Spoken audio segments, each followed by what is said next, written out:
Hey, elf! One that you open. Open the one for today. What? I don't remember.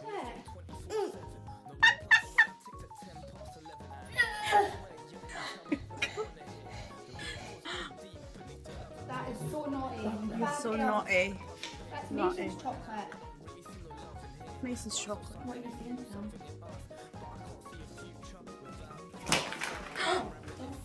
Oh my god. Oh.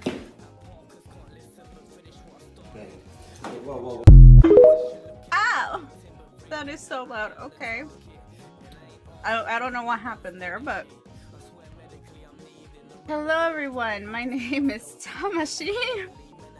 And all I gotta say is TamaTalks. It is the weekly TamaTalks Tuesdays, where I talk about things that matter to me. First topic is always gonna start with me talking about my day or life or whatever the fuck, so... Excuse me, I'm eating cheesecake. That's not like good cheesecake, but I'm eating it. But yeah. Owie. I keep forgetting it doesn't end after stop. No, he was angry. He was passionate about his anger. You misunderstood him. See that, chat? Sag. Talk Tuesday. Talk Tuesday, that's right. No, that's not right. But, no, yeah. So, today's topic was very spontaneous. Actually, I decided on it yesterday. Because I'm on meds, guys. Oh, wait, I can make that noise, actually, can I? I'm on Discord, right? Soundboard disabled when deafened. Oh no. Here, I'll undeafen. Watch this. Where's mine? Where the fuck? Where's the horn? Okay.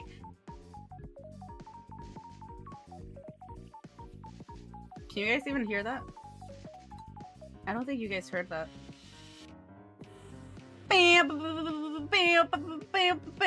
Hi, Michu. Have a nice poop, Michu. I'll see you later, alligator. You guys hear that? Wait, someone is watching me. That's freaky. There's like... Yeah.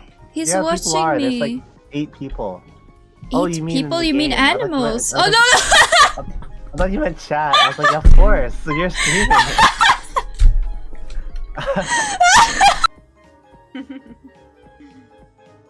Properties? I was playing the air horn the entire time and I'm kind of offended that it's not playing. Okay, now it's playing. God damn it. What was the point of that? What was I doing?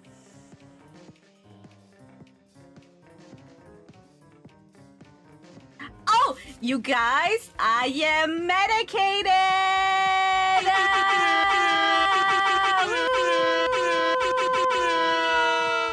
I'm taking drugs! Let's go! Let's go! Thank you. No, gracias. Thank you. It took a lot of, mental fortitude to actually... Okay, gracias. Yes, to actually, take these drugs. Because I'm taking drugs, they're anxiety meds. Oh wait, I'm not showing my camera. I can't literally show you what I'm taking because I'll dox my entire legal name. But what the fuck? Oh, there it is. I'll read you the English explanation on it. So the lady who gave me the drugs at the prescription place is so nice to me. She uses her noggin really well. Let me tell you why. Because usually they give you like all the information that you need to know about whatever medication they prescribe to you. And obviously, since I live in Japan, it's usually in Japanese. But this time, she gave it to me in Nihongo. In Eigo. That's what I meant to say. So it's literally, the description is only 1 second. Not 1 second. I haven't even drunk the pill yet, and I feel like I already have. It's one sentence. Shit the fuck. I can't talk or read or anything. But it says this medicine reduces anxiety and tension and stabilizes mood. Oh, damn. Well, that's what I needed. So when I went to the doctors and I got these pills, I got it for 2 weeks, so I'm gonna be taking it for 2 weeks. The total for all of this, so the medication itself was 850 yen, and then the doctor's visit itself was 1,110 yen, which in total is about 2,000 yen in total. I just dropped all of my documents on the floor. That's fine. And I just thought it was pretty amazing that it was that cheap. And so, oh, is Shiomi here? Where are you? Tama time! Hi, Shiomi. That's exactly how she sounds, by the way. Also, she doesn't have any clips because she just doesn't have clips. I'm kidding. She does have clips, but the fucking nandakke. This website isn't working, so my bad. Zaya, if you're gonna be shouting out people, shout out yourself. Okay, thanks. 2k yen is so good for meds, isn't it? And well, the med itself was 850 yen. That's not even like $5, I think. What's your legal name? Isn't it Tamashii? True. There we go. Get a back shot him.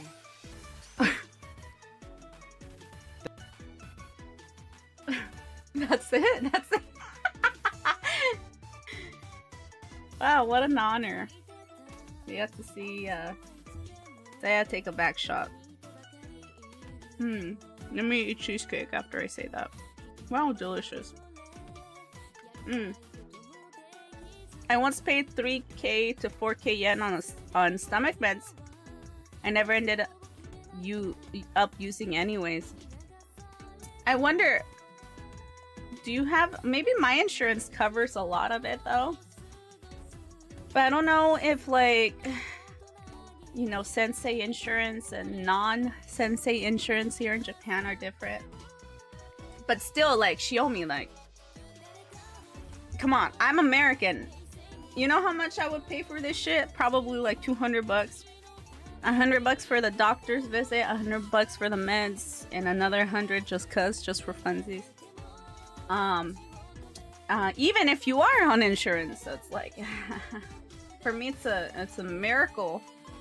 Every time I go to the doctor here, and they're like, "Oh yeah, that'll be like $10." Okay, thanks. And I'm like, "Oh, Nanda toes." Yippee! We gonna backshot Zaya? I mean, not for free, Ali, not for free. No, I was giving! Okay. Okay, Zaya. Uh-huh. I thought you said you... Okay, okay. Yeah, I have a health insurance. I have a health... Oh, shit, I can't read, y'all. Yeah.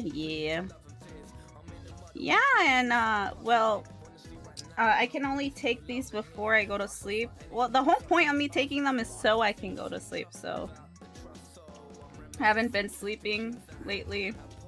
Probably like 2 to 3 hours a night. That's not good.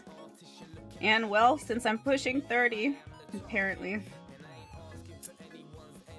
I can't afford to lose sleep, y'all. I'm gonna turn ugly real fast, real soon. Not saying that I'm not now, but I don't think... I just don't want to quicken the process, y'all. And, if... I didn't like that I went to work and they're like, "Damn, Tama, are you okay? You look really tired." I'm like, "Oh shit, it's a sign. Give me those pills, doc. I need them. Give me those goddamn pills right here, right now."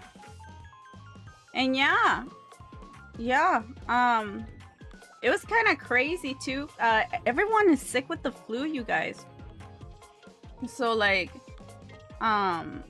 you have to. When I went to the doctors, it was just filled to the brim. Everyone was sick except for me, so I felt kind of bad that I went there, but no, I went there. One of the nurses, I know her. I'm one of her children's. Well, I took care of one of their students or their children before shit. And so she takes care of me. She's like, "Oh, hello, Tama sensei, how are you?" And I'm like, "Oh, hi." And she's like, "What do you need?" And I was like, "Oh, I can't just there's no privacy at the doctors. Let me just tell you that. You have to tell them in front of everyone what you need. There's like nothing private and shit." So I was just like, there were students there as well, and I don't want my kids knowing that I'm fucking crazy, you know? So I pulled out my phone and then I just slid it to her like a suspicious person's like, "Oh, give me one of these." And she read it and she's like, "Oh, okay. So by the time I went to I saw the doctor. He was a young guy. He wasn't the usual guy that I know. He's a young dude. He's like, "Oh, why are you here?" And I'm like, "Well, I can't sleep and I want anxiety pills." And they're like, but why?" The thing is that here in Japan, they're really strict on giving like strong medication like that unless like you really need it. Because they're all paranoid about you getting addicted, you know. And so I told them, "Well, it's not been a great month." And he's all like, "Can you just be more specific?" Be like, "Well, someone in my family died and I couldn't go home, and now I'm having an existential crisis as to like, what the fuck am I doing here while everyone's dying back home and I'm here enjoying my life, and now I'm contemplating my existence." And then he goes, "Here, take the pills."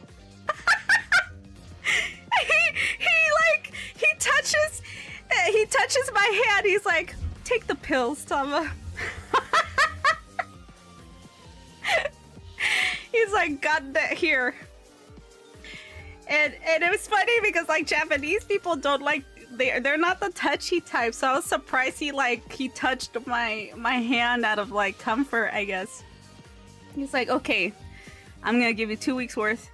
I hope everything gets better. If these don't work, or if you need more, just come back in 2 weeks." And I was like, "Okay." And so yeah, I went to the Japanese Rite Aid, I suppose, and I went there.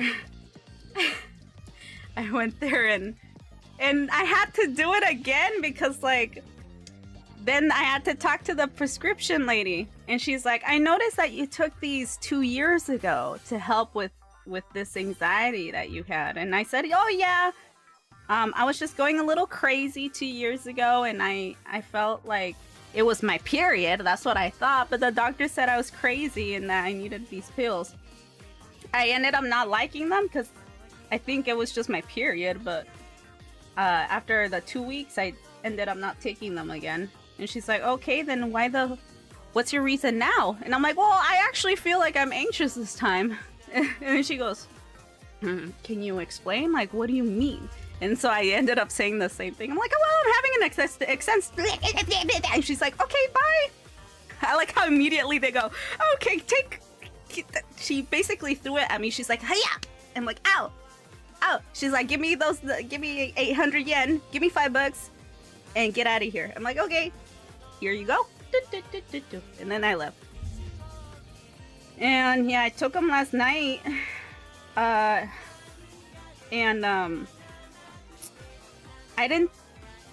They don't feel as strong as when I first took them. And I'm wondering if it's because like I've been drinking more since then, and then maybe I'm just more tolerant to whatever they're giving me now. Because to be fair, like last week I've drunk in like 2 whole ass bottles of whiskey. So I don't think that's good. But no. Like, it was weird. Like, I felt my heart racing, but like, I was like, like that, like,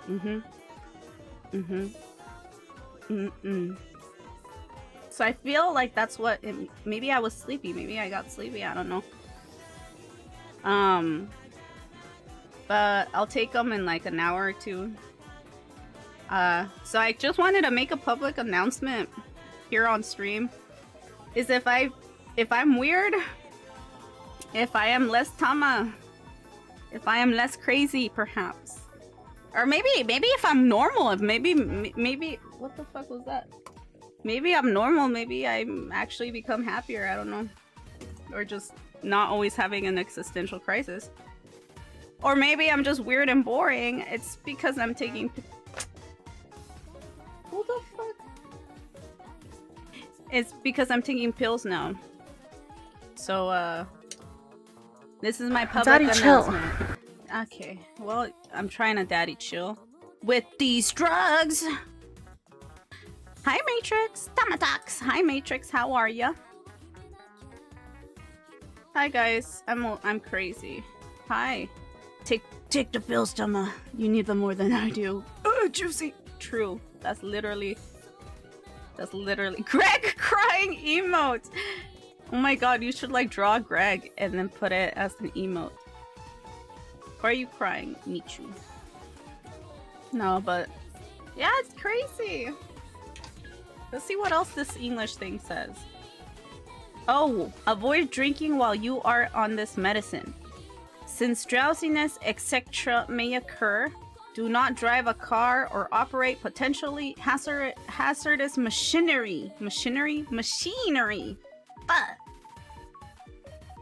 If you suddenly reduce the dosage or stop the medication during continued use, symptoms such as convulsions, clouding of consciousness, tremors, insomnia, anxiety, and hallucinations may occur. Woo! Follow the instructions of your doctor and do not make changes on your own. Well, let's go hallucinations. Hallucinations. Let's go. No, I think I'll be fine though. It's not a big dosage. It's literally 2 milligrams. It's fine. The doctor told me it was funny the first time he prescribed me this because I'm very conservative when it comes to medication. It's like, damn, I don't need a pill for me to be okay. So actually, this is my first time taking, well, technically my second time, but once I moved to Japan, 2 years ago was the first time I took anxiety pills. And so the doctor's like, Tama, you need these goddamn pills. And I was like, no, doc.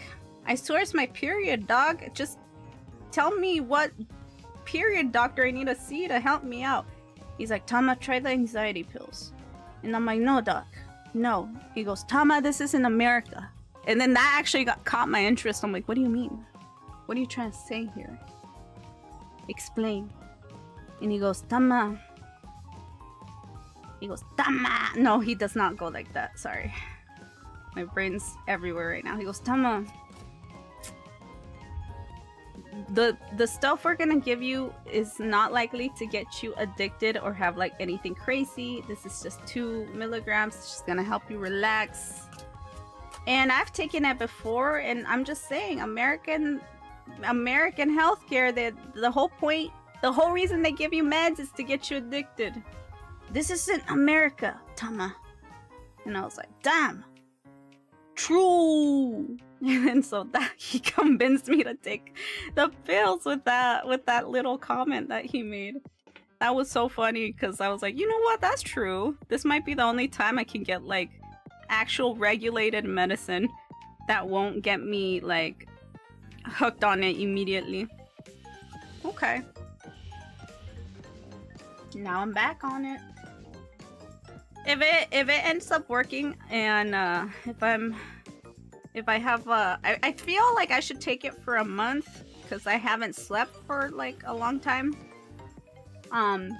Today they actually sent me home early from work. And so I was back at home by noon. And my plan was to fucking... No, it was not to fucking chill. But my plan was to fucking, get on my computer, finally finish the public Discord, get everything set up, maybe make shorts and stuff, just like be productive. But when I got home, I was like, okay, this is new and I can take a little nap. I only missed like an hour of sleep last night. I slept around 4 to 5 hours, so I can get like an hour nap. And so I was like, ugh. And you know what the fuck I was dreaming of in my head? I see you all over me. No, I don't. But in my head, I was editing Discord roles on my public server. And I was going at it. I was so excited. I was like, yes. Yes. Let's make this role red. And anyone who wants to join has to react with the skull emoji. And then I woke up and I was like, what the fuck? Where am I? Ade? And then it was pure darkness in my living room. And I was like, wait, what the fuck? Hello darkness, my old friend. Huh? And I look at on my phone and it's like 7 p.m. I think. And I was like, shit, I slept for 7 hours. Maybe the pill is working. It just took a little bit of time for me to relax, but I slept 7 whole ass hours as a nap, and that's not even a nap. That's just a day of sleep, basically. So, I didn't even eat or anything and shit, and that's why I started stream late, because I still wanted to get stuff done before I started stream. But I ended up sleeping for 7 hours. I wasted the whole day on sleep. Shit. Again, that's pretty normal for me, but I don't like doing that. It actually triggers me when I do that. But yeah, I mean, at least I'm sleeping. Tom, I think you forgot you said that you fucking crazy. I'm crazy. Oh, hi, you're crazy. Yeah. Crazy. I was crazy once. They locked me in a rubber room with rubber rats, and I hate rats. They make me go crazy. So yeah. I hate that my little hearts always reset. This makes me angry, and I don't like being angry. Oop. There we go.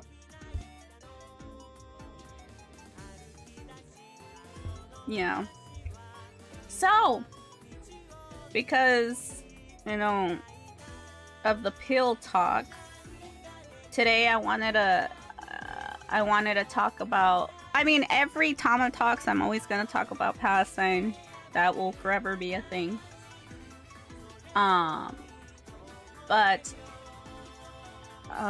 for the topic of Palestine, and also for like the random topic of the TamaTalks Day, I want to talk about like healthcare related stuff. There's actually something pretty significant going on in Palestine regarding healthcare, so I wanted to talk about that. Then after that, I want to actually learn more about American, like the US healthcare system, because even I don't know shit. All I know is that I can't get it. And if I do get it, it's like super expensive and most likely not worth it.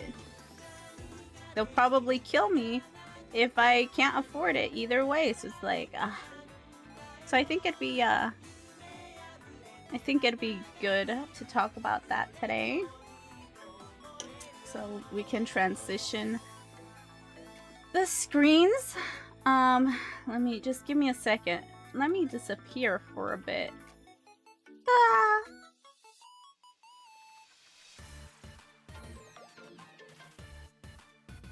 Hi. And then boop. I gotta still finish this drawing, y'all. Also, here is the cheesecake. I'm wearing a dress right now for some reason. What happened? Oh, I mean, I guess it's fine. You see what I mean by how soggy cheesecake is here in Japan? I don't know. I like them. I don't like it like that. But this was on sale, so I bought it. Now I'm eating my last bit. Okay.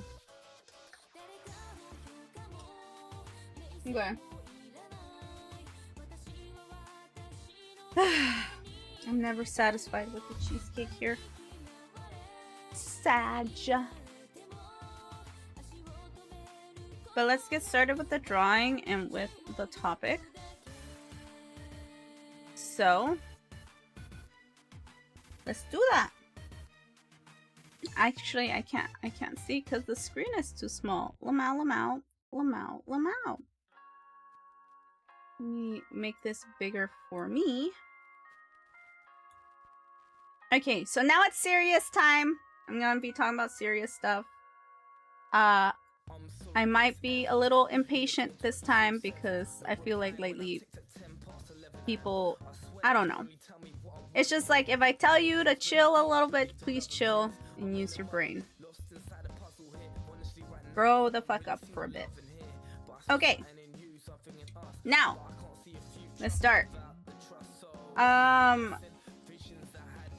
So, Palestine. We are now starting the Palestine topic because I started late, so we're gonna be talking about this for about an hour.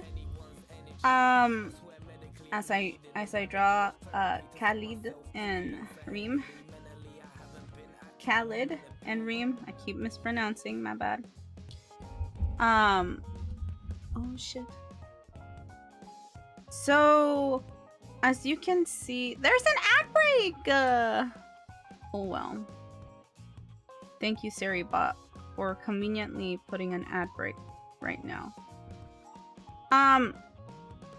So this drawing here is a drawing of a picture that will most potentially become a very historic picture in the future once me and you are grandma and grandpas, or, you know, probably dead.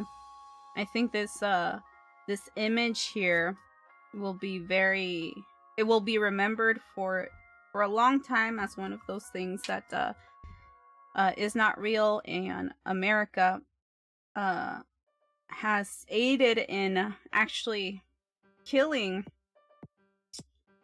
and detaining not only journalists, but most especially healthcare workers in Palestine who are trying to save as many people as possible from dying from war. Now this person here, their name, well, this person here is a doctor, by the way. And they got detained because they refused to evacuate a hospital.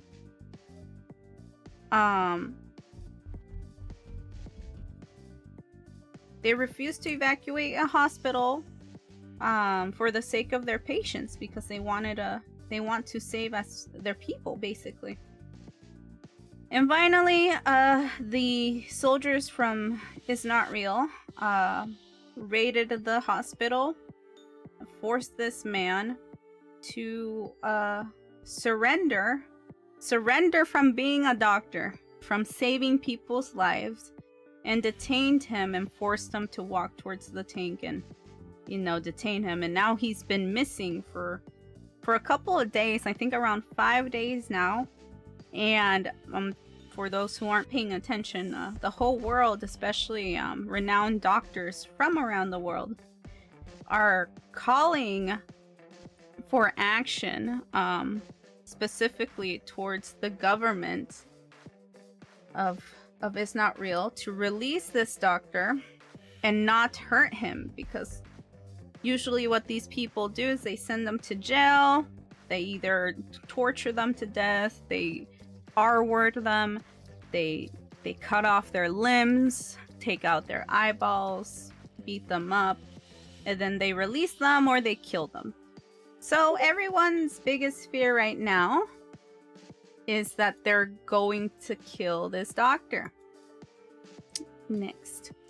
This is the actual footage, not footage, but well, there is actual footage, but this is the actual picture of said doctor being detained. And so this post is from Dr. Omar. It says, they killed his family members, burned down his hospital, murdered patients. Dr. Hussam Abu Safieh, in his last photo prior to abduction, confronting the tanks of the enemy. Have you ever seen courage like this? Have you ever seen cowardice and cruelty like that of the enemy? And so let's go down here. This is the actual photo of him walking towards the tanks that have basically kidnapped him, abducted him for no good reason. And I feel like this is a very important story to know about, to be aware about, and to be talked about around the world, because, well, I don't want him to die. And if more people around the world are scrutinizing is not real, if more people around the world are boycotting against products aiding is not real, well, the more likelihood that we can save this man's life. Because when we didn't do enough of that, you know what happened? What happened was that Reem got murdered, and last month her grandfather got murdered as well. And well, we can't really just sit back and allow innocent souls to be disregarded, turned into simply numbers, and tortured to death. Which is why I will continue to talk about these heavy topics every week. And this photo, no, I know that this photo is going to be just very powerful for eternity. This is just, it's almost unbelievable how at this point all of the propaganda that this country has pushed around the world has crumbled, and slowly is crumbling even further. Yet they're still able to get away with this. They're still able to kidnap a fucking doctor who just wants to save their patients. And it's even more fucked up because on October, I think this was like before my birthday, like a week before my birthday. When was this? Let me see. October 26th. I remember this. I even saved it because this was very impactful for me. This man, yet again, he has done everything in his power to treat his patients with the medical care that they need from all of this bloodshed that is not real keeps forcing upon them. And this is what happened. Here, let me make this smaller again. Gotta make sure you guys, can you guys even see that? Oh my god, I don't think you can, but I'll read it. Or maybe I can get closer to this.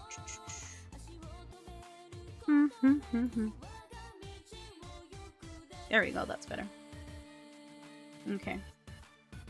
So this is what this says. Dr. Hussam Abu Safieh paid the price for his humanitarian and moral stance when Israel killed his son. Dr. Abu Safieh refused to comply with the orders of the Israeli terrorist army and their threats to evacuate the hospital, choosing instead to stay and treat the wounded from the Israeli bombardment. Today, the Israeli army forces executed his son, Ibrahim, and now he is praying the farewell prayer for him. And this was a very sad video to see, because this kid is not even 10. Can be 10, I don't know. This kid could be your brother, this kid could be your son, your cousin, anyone. It's just, they fucking killed him just because he refused to evacuate and not stop treating people who were injured. And it's really sad having to constantly see children be brutally murdered, and then having to see their parents suffer and just mourn them. Obviously, for obvious reasons, I won't be able to show the video because it goes against Twitch guidelines, you know, seeing actual dead corpses of children and stuff and bloodshed, so I won't do that. But this is a picture of the video of him just mourning the loss of his child that was barely, I don't know, he's like around 10, 12. And as you can see, there's the body bag. You can slightly see it on the bottom right there. So on October, like a few days before my birthday, they killed a child out of retaliation.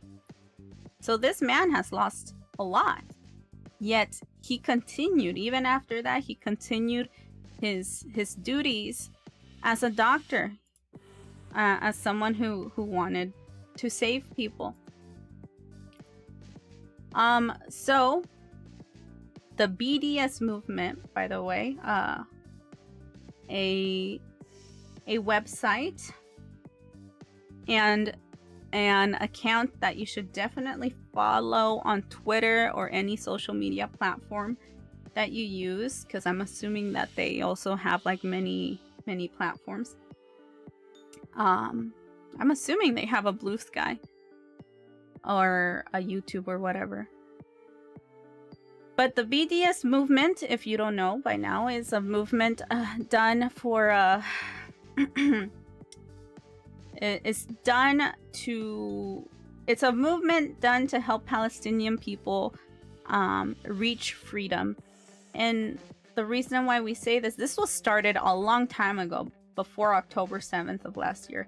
The BDS movement has always been a thing, and it's been slowly growing, and now it's growing even more. A lot of people know about this. If you don't know about this, now you do.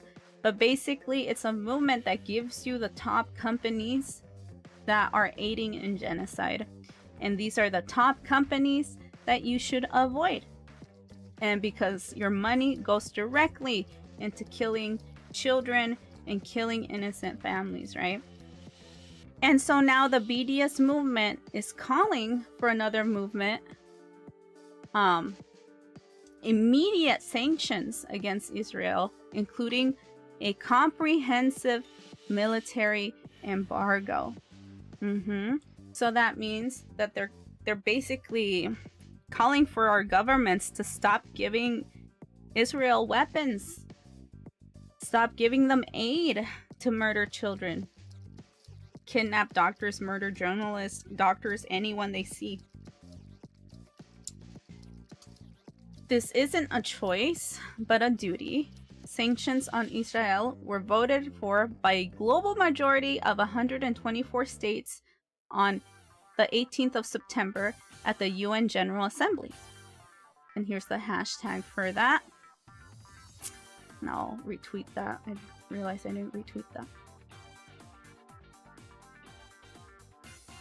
For each Palestinian life that should have and could have been saved in Gaza, we have been put to the test, and we have failed over and over. We must not fail again. All of us must do all we can to save Dr. Abu Safiya. And this is him with his one of his older sons. Again, this guy has been kidnapped. We don't know where he is. and God knows what they're doing to him right now. I hope he's still alive. I hope they haven't killed him. But I've seen what they've done to people before and after they've been released from prison, and it's not pretty. And a lot of people who care, a lot of people like me, and a lot of people who care more than me, are just deathly afraid for this man's life. And we're just hoping they just have mercy. They don't hurt him. They don't fucking turn him crazy. Because the torture methods they do over there are just so psychotic. I don't even know what they do, but from what I've seen a man like go in there from being normal to someone who's just like, he's just a completely different person. I don't know what the fuck they did to him. It's just scary. And the reason why they are doing this to a doctor is because, you know, doctors are a necessity in human society. He was saving lives, innocent lives. Of course they're gonna try to kill him. Of course they're gonna try to stop that. And that's just a very scary thing to think about. So this is an update. This is the 30th. So this was about a week ago. I saw this a week ago, actually, now that I remember. But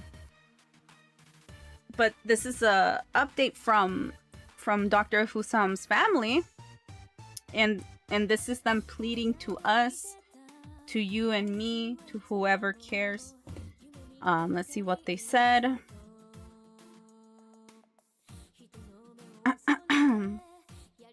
Let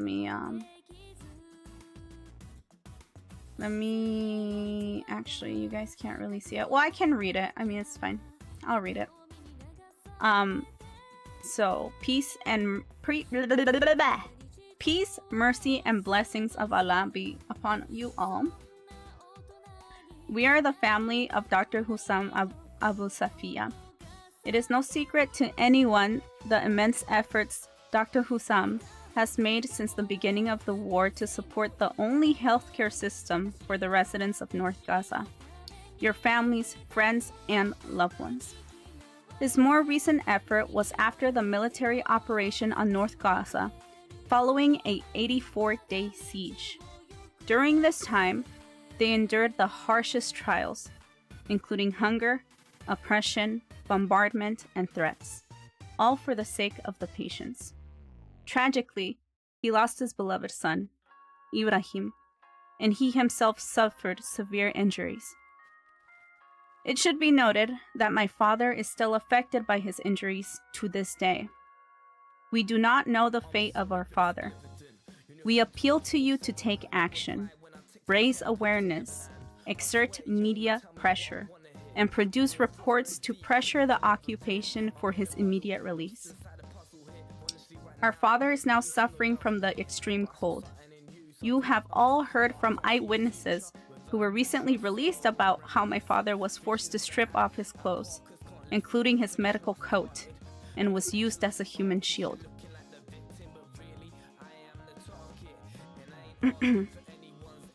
We implore every living conscience, every international organization, and institution to act urgently. It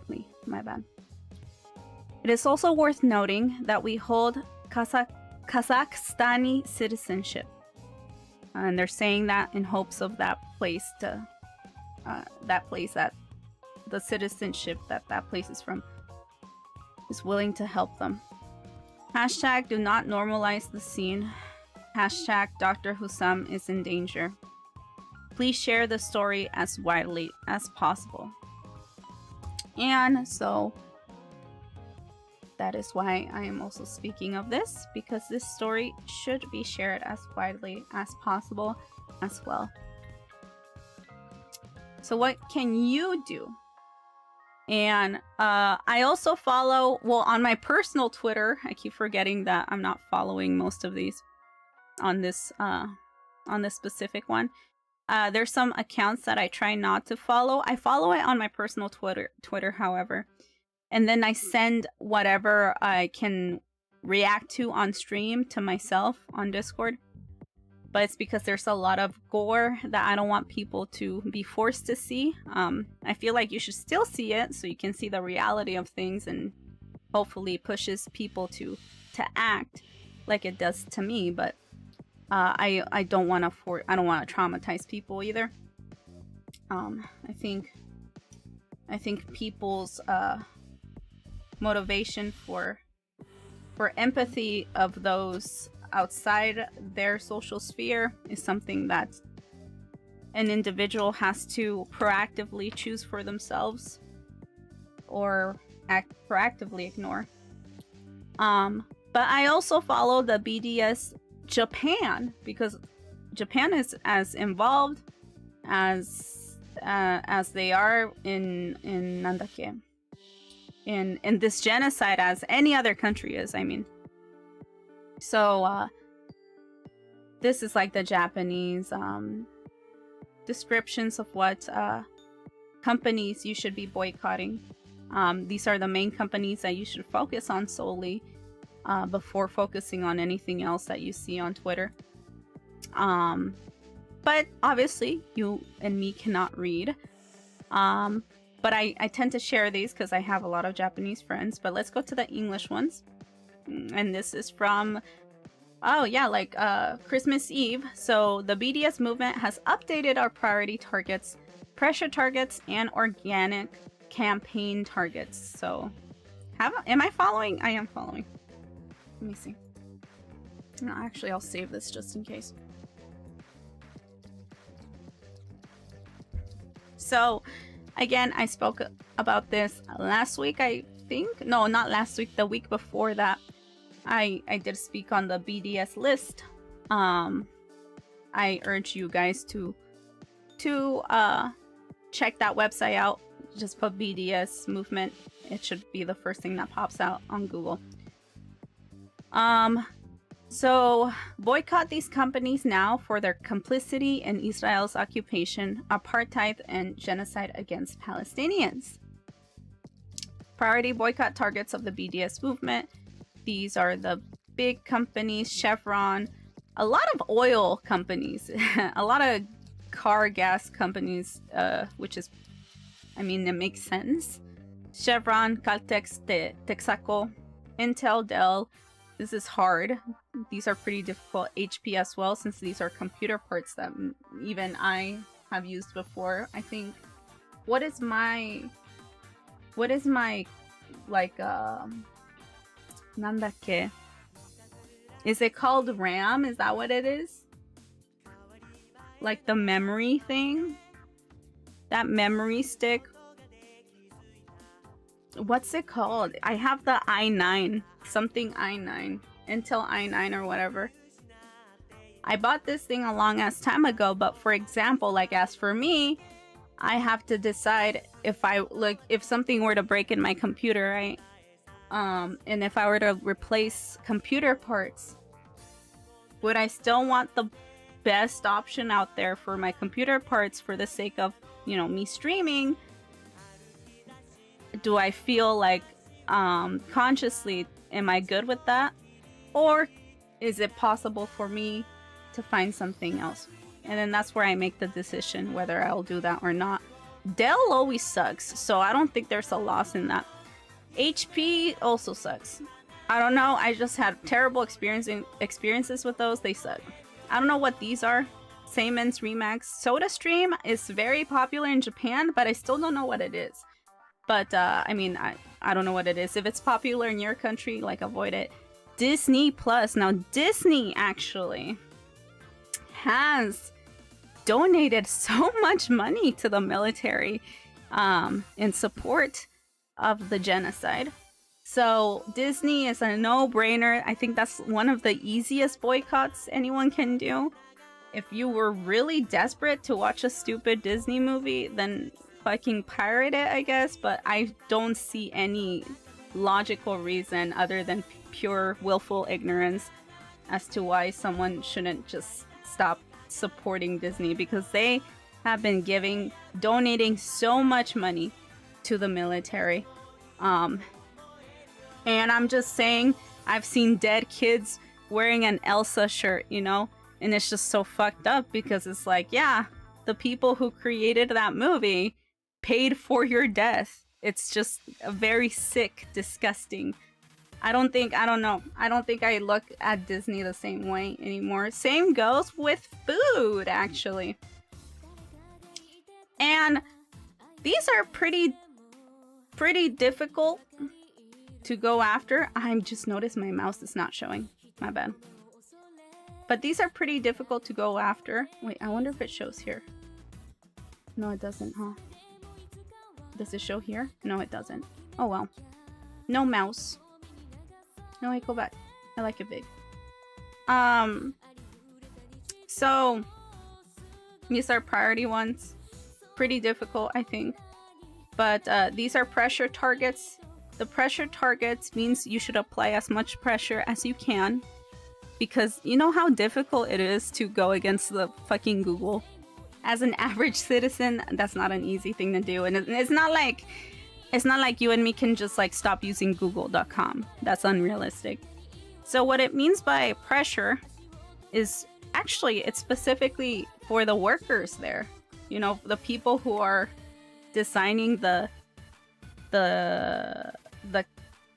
I don't know, the computer technological shitty thingies that control like the drones that shoot up people. I mean, Google participates in creating programs and like programs for drones to shoot up you know, kids with whatever programs, whatever it's called, stuff like that. That's what it means. So if you like work within these very big companies, for example Google, Amazon, if you have like big power that directly aids in killing people from Palestine, then that's where you should pressure those targets. And people have been pressuring Google, especially the workers, the programmers and stuff, because they don't feel comfortable in their services being used to kill children with drones. It's just not cool. Amazon, I mean, I think like that it's feasible. I think it's possible. I try not to use as much as I used to when it comes to Amazon. I can just buy from the source.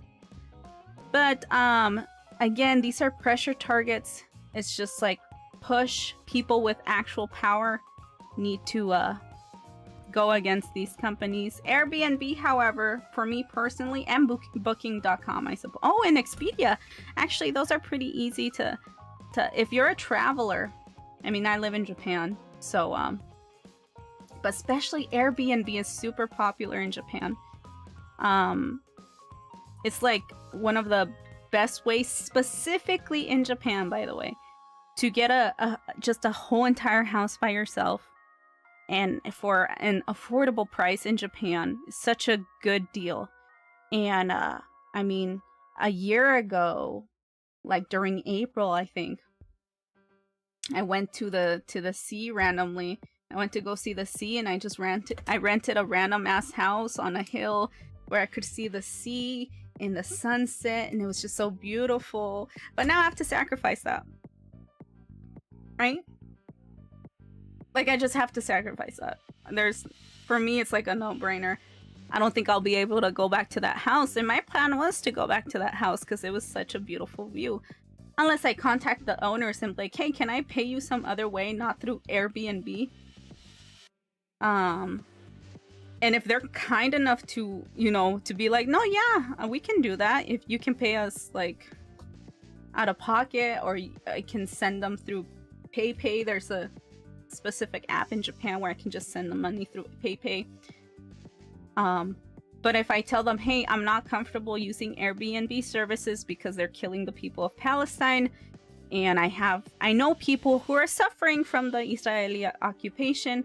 Actually, like 3 weeks ago, whoever was watching, when that psychopath was like being super rude in chat like 3 weeks ago, you guys saw that Samo a chatter from Lebanon was on our stream, and they're currently facing bombardment from Israel. So like now, whoever was there, whoever has interacted with Samo, now it's personal. You guys have interacted with someone who is currently suffering from bombs being thrown at them by Israel. So whenever you have to think about the stuff that you consume, you got to think about the stuff that you buy. Okay? It's always been personal for me because I just don't like, I don't know why, but ever since I was a kid, I've always had this little weird sense of justice, I suppose, that was very odd. By the time I went to college, I was just like, that's where I was being a little bit radicalized by history books, realizing the crimes that America did to third world countries. And I never let that go. And now that I'm older and I'm witnessing another Holocaust, well, I feel like it's, I feel at this point there's just no turning back from speaking out on what's right, or at least trying to do something. And especially now that, they're not here because they're busy, and also maybe, it's hard to be on the internet when you're, fearing for your goddamn life. But the fact that someone from Lebanon was in my chat and told me that they're facing bombardment, it's personal. It's even more personal. Like, way too personal. And that's why I have to continue, and I hope people are motivated to do the easiest thing ever, which is not give money to these corporations that are trying to kill people, to kill children, and who are currently sending bombs or have sent bombs to Samo's neighborhood. So pressure targets is just pressuring, right? If you can do it, do it. If you can't, it's understandable. That's what pressure means. Now, when it comes to organic boycotts, those are easy. McDonald's, you don't need to eat that burger. Coca-Cola, you don't need to drink the Coke. Papa John's is not even that good. Burger King, I loved Burger King, and I always said I preferred it way more than McDonald's because their burgers are good. You know what? They're not that good. Pizza Hut, pizza nut, okay? I'm gonna nut for a different pizza, not for you. Wix, I don't even know what the fuck that is, but if you do know what that is, stop it. This is how we can help the Palestinian people. This is how we can help anyone else who is suffering from Israel's crazy, shitty actions that are killing almost an entire nation, that are currently colonizing more than just Palestine. They're already calling parts of Syria Israel now.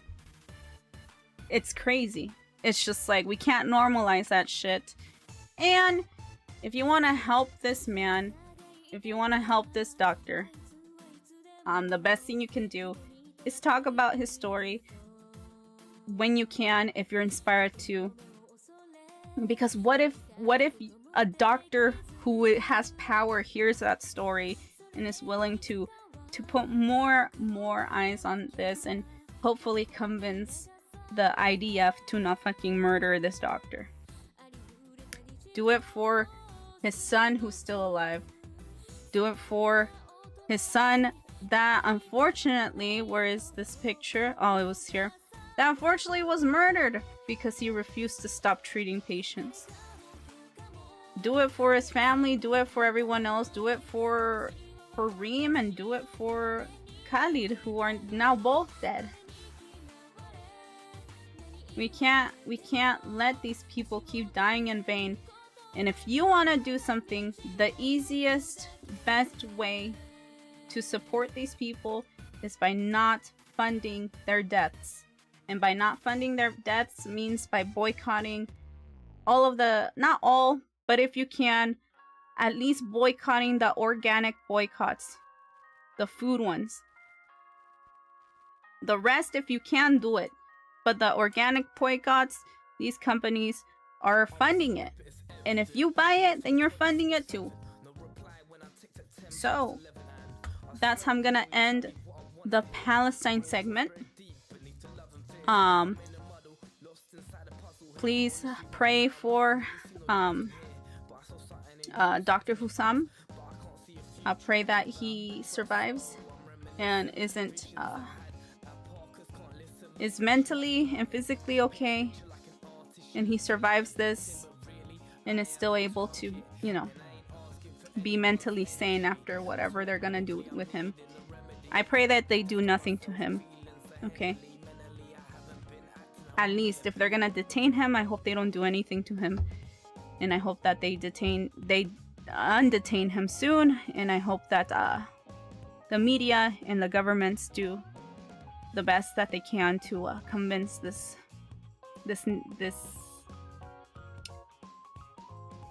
military regime to let this man go. So that was the Palestine segment. Again, remember, boycott if you can. Boycott. Please, please, please. Onegai. Oh, actually, I forgot. I did want to react to him, because I feel like it's important that you guys get to hear his voice and get to know who he is. So, let's do that. Let me turn off the... ¿Cómo se dice?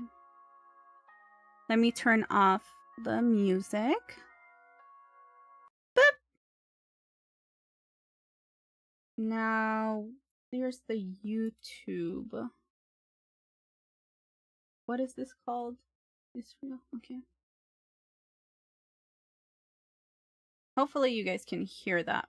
But let's see. Let's try to hear.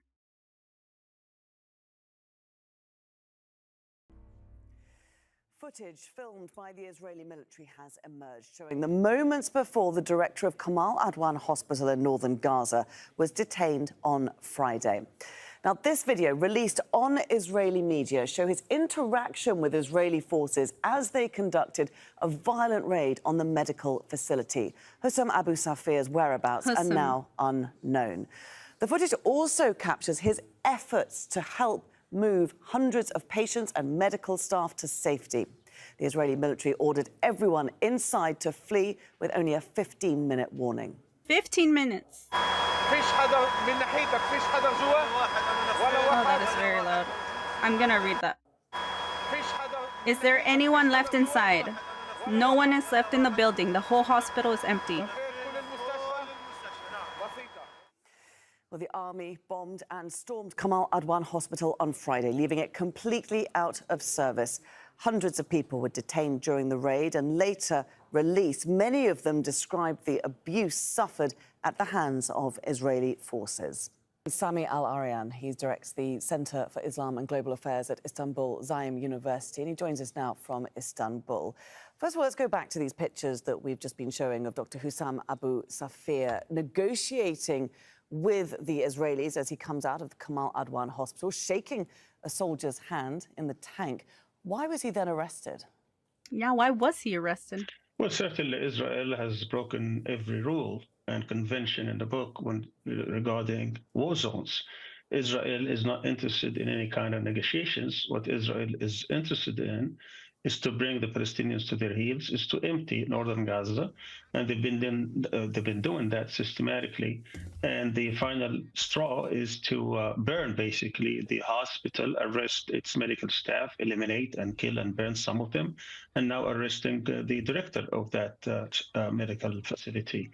So what Israel has been doing throughout the situation in Gaza is to eliminate the Palestinians from certain areas, is to wreak havoc on them. We have seen how Palestinians have been killed indiscriminately through various ways, destroying them, bombing them, killing them, sniping them, even starving them. And now some, particularly the infants, die of the freezing cold. This has been a systematic policy for over a year now, for 15 months. And it's really tragic that the whole world is watching this with total impotence. They haven't been doing anything to relieve the situation of the Palestinians. I mean, Israel says that it's targeting hospitals because it says that Hamas is using them as bases. What evidence have they provided? Nothing. None. I mean, this is really an old lie that has exhausted itself. Let's remember that Israel has invaded northern Gaza and said it's been under control now 10 times. How many Hamas members are left in northern Gaza to come back and claim this? What Israel has been doing has been documented in many forums, and the least of which have been released recently by Human Rights Watch, Amnesty International, all human rights organizations, including, of course, the World Court, in which a genocide, a war of extermination, has been waged on the Palestinians, and they are doing it in a way that they would like to get hold of the land, empty the people, and then end or destroy the infrastructure. And the hospitals are, of course, the most important infrastructure in any society, and that's what they've been doing. And what did they do for that? They claim all these lies, all these justifications in order to do that. There hasn't been a single piece of evidence to show that Kamal Udwan Hospital or any other hospital has been used by any resistance movement. We've been seeing ceasefire efforts limping on over the past few weeks. What chances that we're going to see some serious progress before the end of Joe Biden's term on January 20th? I mean, it seems like Netanyahu, in his attempt to claim quote-unquote total victory, is trying to bring the resistance to its knees, to eliminate the resistance if he can, but he hasn't been able to. I mean, we've seen how the resistance, even a few days ago, they've been raining rockets to various Shit, I'm not even paying attention. Israel, various Israeli I have towns, to look at particularly this in just in Jerusalem case. and Beersheba and other places. So he hasn't been able to achieve this total victory, and he knows that he is in trouble because legally speaking, he is facing all these corruption charges. So he's trying to prolong this war as much as possible, but also trying to possibly please Trump. So he's waiting probably closer to Trump's inauguration to reach some kind of a deal, even though many people inside the country itself, inside Israel, doubt that he is seeking a total end of the war. Yet people are hoping that there will be some kind of a ceasefire in order to get some of the hostages back. Remember, he always said that he wanted to bring the hostages, keeping them the military pressure and without paying any prices, but he's failed so far to bring about any of these hostages through military means. OK, Sami El-Arian, many thanks indeed. We'll be speaking to you again a little later this programme. Okay. Make sure to subscribe to our channel to get the latest news from Al Jazeera.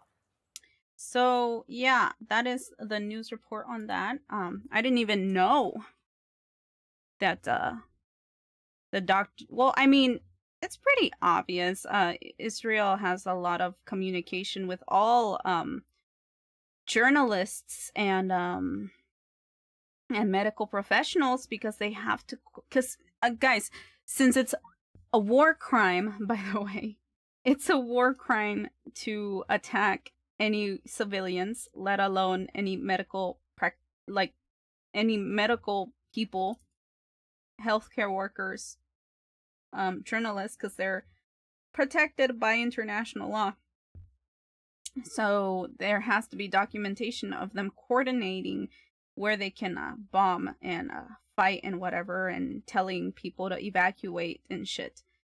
And the thing that this the military enjoys doing is that they give these people false hope and then give them literally no time to escape, and then use that as an excuse to, you know, snipe as many fucking civilians and healthcare workers and journalists as much as possible for funsies. And so I guess that's what they did with Dr. Hussam. And because as you saw in the video, he was in contact with them, even shaking the soldier's hand in and compliance and understanding, and they still ended up kidnapping him.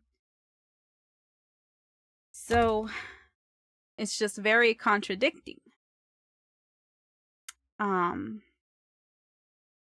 So now there's actually a movement around the world. I mentioned this at the beginning of this like segment, that there's a movement among doctors who care, obviously, who are asking for the release of Dr. Hussam, and this is an example of that.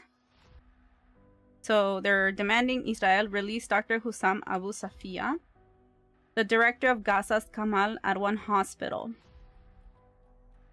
Hundreds of medical professionals are using the hashtag free Dr. Hussam Abu Safia to protest Dr. Safia's detention. The campaign also calls for Israel to be held accountable for its repeated attacks on medical facilities and personnel.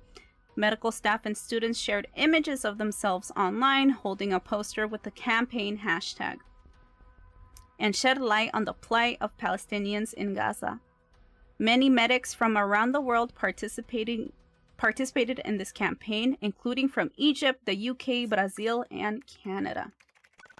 So hopefully we can get more people to participate in this. Because it really is it's an emergency, chat. It's an emergency. These people are running out of medical help while they're getting their limbs torn off or getting sniped in the head, you know. And now they're trying to kill more people, more doctors.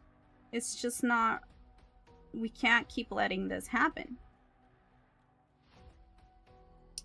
So yeah. And I think, right, now it's the time to switch to the next topic. This time I want to talk about the American health system. Oop. So, as an American, this is going back to my first topic of my day where I got some drugs for anxiety, and the doctor's visit plus the 2-week medication ended up being Nisen yen, which is around 2,000 yen, and which is crazy, by the way. That is crazy cheap. I think that's around 12 American dollars, I think, right? I mean, the yen rate right now is at 63 cents. I don't think that's a good thing, honestly. Thank you, Saribot. Thank you, Michu, for chilling, being cozy. I kind of want to drink coffee looking at that. That looks really delicious. But I have ginger ale, actually, and I believe this is Asahi. Even chat, like, even this is how obsessed I am with like what I'm drinking and stuff. But I think Asahi's safe. I gotta make sure though. But I don't know if Wilkinson is safe. I saw Asahi, but I'm realizing Wilkinson is an American product. But actually, maybe I can show you an example. Actually, let's find out right now. Let me get my phone. So there's this app that you can use. It's a really cute app, actually. Let me see if I can find it. It's a really cute app that lets you scan items and see if they're on the boycott list or not. And it's called something kitty. Cat. Is it boycott? Boy cat? It's really cute. And there's 3 levels that they let you choose. It's really cool.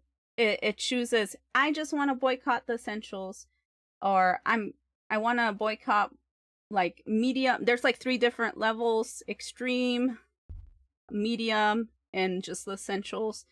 And I put myself in the middle. But let me see, Boycott. What? Unless I downloaded it on my iPad. Nor. Here, I'll look it up. Now I know it's on Twitter. Boycott app. I know I've retweeted it before. Can you guys see? Oh my god, I saw ass. I hope you are not seeing. Did you guys see that? Did you guys see the ass? Oh fuck. Oh no. Fuck. I don't think anyone's. Okay. Boycott. Again? What do you mean again? Wait, what do you mean again, Michu? What do you mean again? What are you talking about? Michu! Oh, I did boycott. I mean, ah, shit. But, have I showed you Discord? My Discord? What do you mean my Discord? I showed ass in Discord? What are you talking about? Michu, clarify! Huh? Chat, I don't know what Michu's talking about. I swear. Michu? She goes, again? There's no way I showed ass, did I? The Flash? The Flash? What Flash? What? Was I there? Are you sure that was me? What do you mean? Michu, please. You're freaking me out. I don't know. I don't remember showing you guys ass. Oh. Fuck.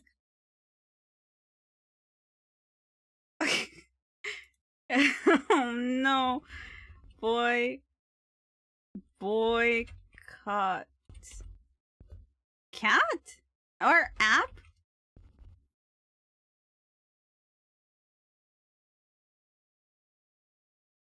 Let's see. Why isn't it? You guys are not seeing. Okay. I have to make sure. Jesus Christ. Oh, there's this one. No thanks app. I should have the no thanks app. Oh, I do have it. See, it's right here. No thanks. So I don't know if no thanks works with like all over the world, but let's try it. Let's see. So you press on the scan button. Okay, sorry. It's because the camera pops out. And then we scan.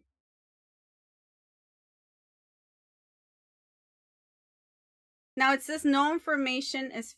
Oh, you almost see me my face. Stop. Okay, I'm blocking my face with my hand. No information found for this barcode. Enter the name of the product or brand you're trying to scan. Okay, so the No Thanks app is like purely American. I know that for a fact, which is why there was another one. I think it's on my iPad. Here, let me. I'm pretty sure it's on my iPad, y'all. I just need to find what the fuck it's called. Why? Boy Cat! It's literally called Boy and then Cat. Ah! It's called Boy and Cat. Naruhodo ne? I see. What do you see? Okay. I hope this. Ah! This is an eraser. Okay. Okay, it's called Boy Cat. That one is a new and improved one, and I think anyone from around the world can use it because it used databases from like all other countries. And it's really cute. It has a kitty on it. And they have their little mascot too. It's so cute. Wow, how come I couldn't remember such a simple name? Boy cat. There it is! Look how cute it is! Here, I'll show you. No, I exited out. Copy.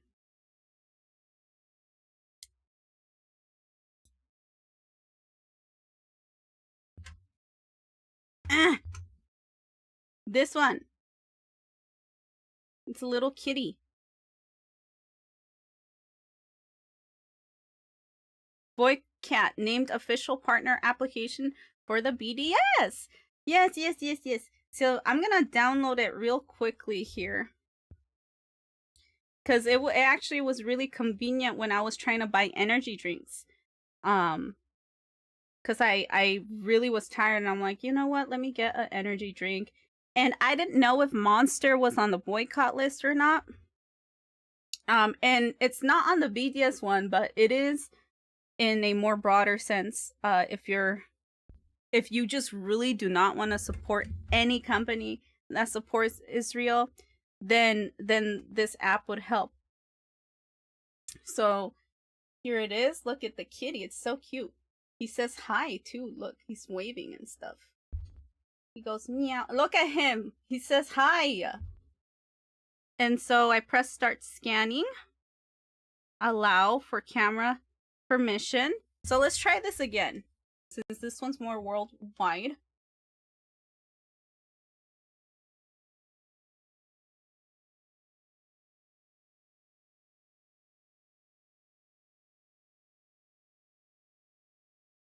My God. Oh, cool! Hooray! You see? I knew it! I'm so happy! Okay, it says, this product is compliant with all your campaigns. Asahi. So, this is okay. This is an okay, okay drink. So, this is safe ginger ale. I can drink this! It's because, like, I have to memorize also. Yay! I have to memorize, also, like, not only American products, but also Japanese products that aid in genocide. So, for me, no, but what's so good about this app is, I think since I just downloaded it, you might be able to see it. I'll go with Google. Continue. Here, let me try not to dox myself. It's so cute because the cat also was holding a little magnifying glass. He's like, let's see here.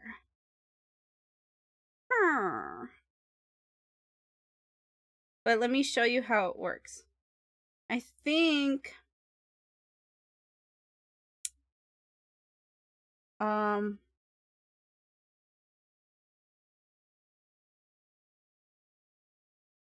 there was this little, okay, I need to stop. There was this part where you can choose. Don't use my location. Oh, okay. Okay. I need to use my location? Oh, fuck. Okay. Not precise. Got it. Oh, you can also search the area. That's why. So I'm gonna block the... But you can see the map and be like, okay, I shouldn't go here, guys. That's kind of interesting. Okay, here, this is what I meant. My bad. So here you go. Here, let me get it closer. There's boycott levels, okay? So there's level 1. No, there's official BDS priority campaign. This is just the main companies that I showed you guys earlier, just that list. Not trying to focus on too much, just the priority, just what is needed, just the big guys who are doing the most damage. And it says companies explicitly listed and endorsed by the Palestinian-led BDS movements for their direct involvement in activities that support Israeli occupation, apartheid, or violate Palestinian rights otherwise. We will use and continually update this list, plus campaigns when the BDS movement does so. And then I put level 2, apparently. Uncover parent, subsidiary, and partner companies linked to level 1 offenders. So this is like the people who not the people, but the companies that unite with the main boys. And there's actually level 3. This is the extreme. If you want to go extreme, nothing. Find companies with indirect ties or minor investments supporting the occupation. At some point, guys, Coca-Cola like was in level 3 where it was like minor. Coca-Cola was not on the list. Coca-Cola just got on the list like last month. So it went from being here, from being like a minor company supporting the occupation, to being one of the main people supporting the occupation. So yeah, I might just go to level 3 because that actually shocked me. I was happy for myself because I stopped drinking soda too. Like, I stopped drinking Coke. Coke and Sprite are my favorite drinks when it comes to pop. But I stopped drinking those ever since this happened. And the fact that it went up to here, being like the main guys, I was like, oh shit, well thank God I stopped, you know. So, but if for now I'm gonna be in level 2. And if I'm more passionate and if I feel I can do it, then I'll go to level 3. But as you saw earlier, Asahi and Wilkinson so far are safe. They don't support genocide. So now I can drink my ginger ale. So I really recommend downloading this app, especially if you're into cats. And it's called Boy Cat, literally. And it has a little cute kitty on it that interacts with you and waves at you and stuff. So that makes boycotting way easier. And you can just have it at the easy mode where it's like just boycott the necessary ones. But anyway, let's learn about American healthcare. Boop. So I know the reason why American healthcare is so expensive is because of corruption. It's because my country hates me and likes making profit and capitalism. But maybe we should get into the nitty-gritty and actually watch someone explain why, and maybe that might help us and me understand why you know, I can't just go to the doctor without being in debt for the rest of my life. Let's see. Tell you how obsessed I am with this chart. It shows exactly what is wrong with America's conversation about healthcare. Okay. On one level, you've seen this chart before. It shows healthcare spending as a share of the economy of a bunch of countries. There's Germany and France and Japan and Canada, and oh, there's America. But now I want to add something you haven't seen to this chart. This is how much of that spending in each country is private and how much is public. Here's what's amazing. America's government spending on healthcare, on programs like Medicaid and Medicare and the VA, our versions of socialized medicine, it's about the same size as these other countries. These countries where the government runs the whole healthcare system. Okay. And then there's our private spending. It's the private insurance system that makes healthcare in America so expensive. Conventional wisdom says the government is more expensive than the private sector. It can't say no, it's corrupt, it's inefficient, it's slow. You want something done right, you give it to the private sector. That is what we hear in America all the time. And yet here we are with the biggest private sector spending the most. Why is a free market so bad at controlling the cost of healthcare in the United States? If you look at the data on physician visits and hospital discharges, you can get rid of one theory. Americans don't consume more healthcare than people in these other countries. No, we don't go to the doctor more than the Germans or the Japanese. In fact, we go to the doctor less. The difference between us and them is that we pay more. Every time we go to the doctor for everything from an angioplasty to a hip replacement, from a C-section to a pain reliever, in America, the price for the same procedure at the same hospital, it varies enormously depending on who is footing the bill. The price for someone with public insurance like Medicare or Medicaid is often the lowest price. These groups, they cover so many people that the government can demand lower prices from hospitals and doctors, and they get those lower prices. If the doctors and hospitals say no, they lose a ton of business. They lose all those people on Medicare, all those people on Medicaid.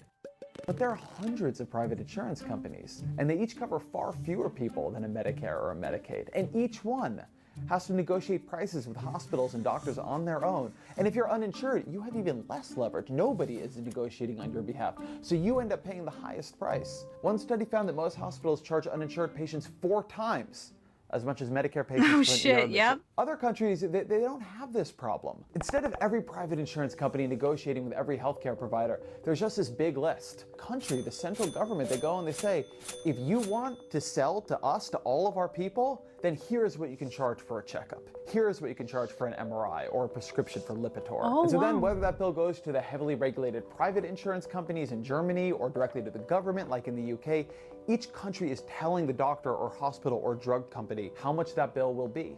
And because the government controls access to all of the customers, it's an offer that hospitals and doctors and pharmaceutical companies typically can't refuse. I'm gonna make him an offer again. You In come America, the idea to my is that you'll be a daughter's consumer, wedding. that you'll do what you do when you go to Best Buy and buy a television. But that just doesn't work in healthcare. It doesn't work in healthcare because you often come and get healthcare when you're unconscious in an ambulance, when you're scared, when it's for your spouse or your child. It is a time when you have the least bargaining power. Yeah. You are not usually capable of saying no. You're not knowledgeable enough to do it, you're not comfortable doing it, or you're not conscious enough to do it. That's why in other countries, the government is a person who can say no for you, who can say, no, that's too expensive, you're gonna have to lower your price, because they do have that power. Ah! Jesus! A new push for single-payer health care right here in the U.S. California and others are saying maybe we should adopt the European model. If we decided to create a single-payer system with one of these huge price lists in the US, there'd be nothing to stop lobbying from hospitals, from doctors, from drug companies, and those prices would get influenced. So we could end up with a single-payer system that is expensive, even as expensive as our current system. It all depends on how much you negotiate down the prices. And now in America, these groups have so much power because they are so rich that it's really hard to get them to bring down the prices. Yeah. This is the irony of American healthcare. It's so expensive that it's become hard to make it cheaper. All that money they make, that becomes political power. And years and years and years of overpaying, those are huge industries now. And they have a lot of influence in Congress. That's what sucks.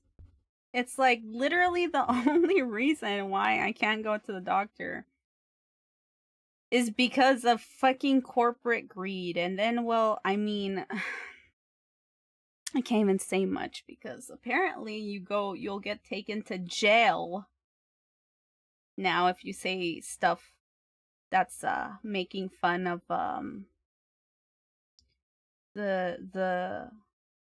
that corporal guy that got killed like a month ago, allegedly by the Luigi guy.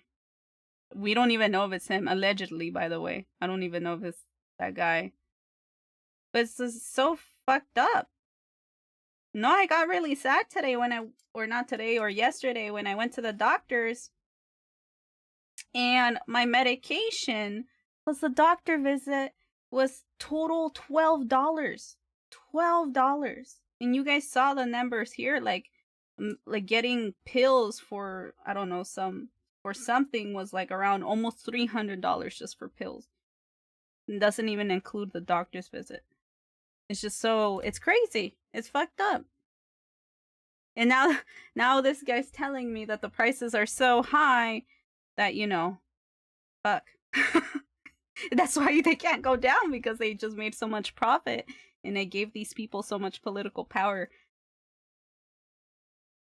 Healthcare. I am a med student and I know the fees have ruined me. Oh my god. In this age, you can't make fun of anyone now. Well, I mean, not to the government who would, who's trying to tell you that no, killing corporate leaders is bad. Don't do that. That's not cool. Wink, wink, and I'm winking ironically. Please, guys, I'm kidding, guys. Twitch, not Twitch, government. Guys, listen. No, yeah, like, cause what ended up happening, I don't know if any of you guys even know what I'm talking about, but there's this story after this whole Luigi thing happened. I don't know if you guys know who the Luigi guy is, but basically, allegedly, this guy stalked a corporate leader of a big health insurance company and killed him basically. And he was on the run, and a bunch of people from America, for the first time, everyone in America was united. Everyone understood, because this healthcare issue, everyone has suffered the same pain in the healthcare industry. Everyone has equally suffered that. Not equally, but in the sense of, like, you know, your mother is dying from cancer and your health insurance denies your claim for you know, to get help for some stupid, idiotic reason. Just because someone said no, or because some automated AI decided that you didn't need that help, that you're fine. Stuff like that. And so for once, it was pretty rare where almost the whole nation, like 80% of people who suffered from medical debt and medical abuse of this way or form were united and very happy about what had happened to this corporate leader. And so what ended up happening, there was this story about this woman who, I think she got denied help from her health insurance. And so what she ended up saying is that, she said something along the lines like, hey, well, I hope that you guys, what happens to you, like your leader, the health insurance corporal guy, suffers what the other guy suffered from Luigi, allegedly. And so they called the cops on her. They called the fucking cops on her, and they sent her to jail, to court, and then she got 15 years. 15 years. The fucking judge was like, oh yeah, you're a menace to society, 15 years. She's a single mother too, and she like couldn't even believe it. It's like, my one comment got me 15 years in jail. And then of course that sparked a lot of a drama on Twitter, and everyone was doing their best to get that woman out of there, you know, because that's not fair. Why would you ruin a woman's life over a comment like that? I feel like it's not. What happened to freedom of speech at this point? Apparently, well, I guess freedom of speech is only when you're racist towards someone, but when you're saying, hey, I hope something bad happens to your corporate leader, that's going too far. So fucking annoying. I was just so amazed, because there was a video here. Maybe I can find it. I'll just show it to you guys, because it's just very, here, I'll duplicate this. I want to see, I don't know if we'll have time to watch this movie, but maybe we can watch it next week.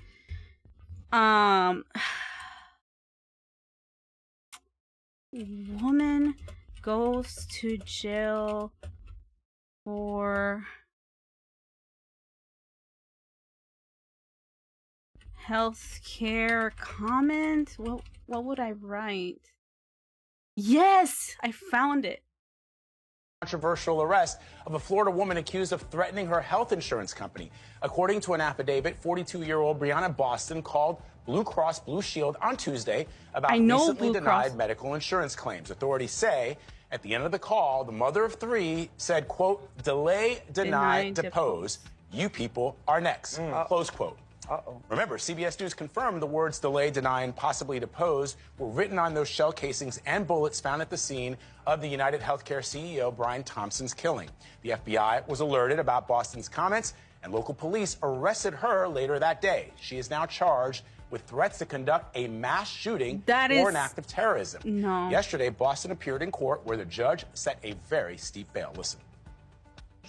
I do find that the bond of $100,000. $100,000. The status of our country at this point. For her to get out. Controversial arrest of a Florida woman. $100,000. It's fucked up. She goes 50. No, never mind. 100. What the? A mother of 3. Listen, that's how you know something's wrong with America, okay? Americans were never the good guys. I'm just saying. And I say that as an American. I'm a goddamn American. I can say that. She was even surprised. Even I was surprised of like, for 3 words?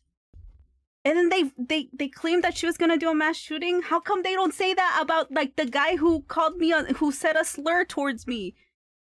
What? Or where a dude is trying to stalk me? Oh, that guy's not gonna kill me because, you know, they can't do shit. No, but a fucking single mother of 3 says 3 words and now she's gonna commit a mass shooting. Yeah, okay, dude. Fuck you, man. It's so so fucked up. No, yeah, but I think they released her because of the public scrutiny. Poor woman. She was just like, I wonder what they denied her, by the way. I wonder what they denied her. I'm sure it had to involve something with her children, too, because I would be so mad if they denied care for my child. Like, that's very understandable that she said that. Especially if it's something that they need. So they're crazy. They're like dictators. America's not perfect, to be honest, based on life quality. Wow, I can't read. Are shown as utopias on media because they are world superpowers. Otherwise, American gun laws and healthcare sucks now. No, yeah, no. That's why I know. That's why I left. I don't live in America right now. But America and Brits won the war, so they are shown as the good guys. No, yeah. And that's why it's really annoying that in media, like, especially here, I live in Japan. Here in Japan, oh my god, people, like, love America so much. And it's kind of annoying because I'm like, they don't know. Or it's not that they don't know, it's just, like, propaganda and stuff. So whenever, like, my coworkers here in Japan, like, ask me anything about America, I make sure to tell them, oh, America's a terrible place. Don't go to America. There's not worth it. There's literally nothing good you can do there. What's the point?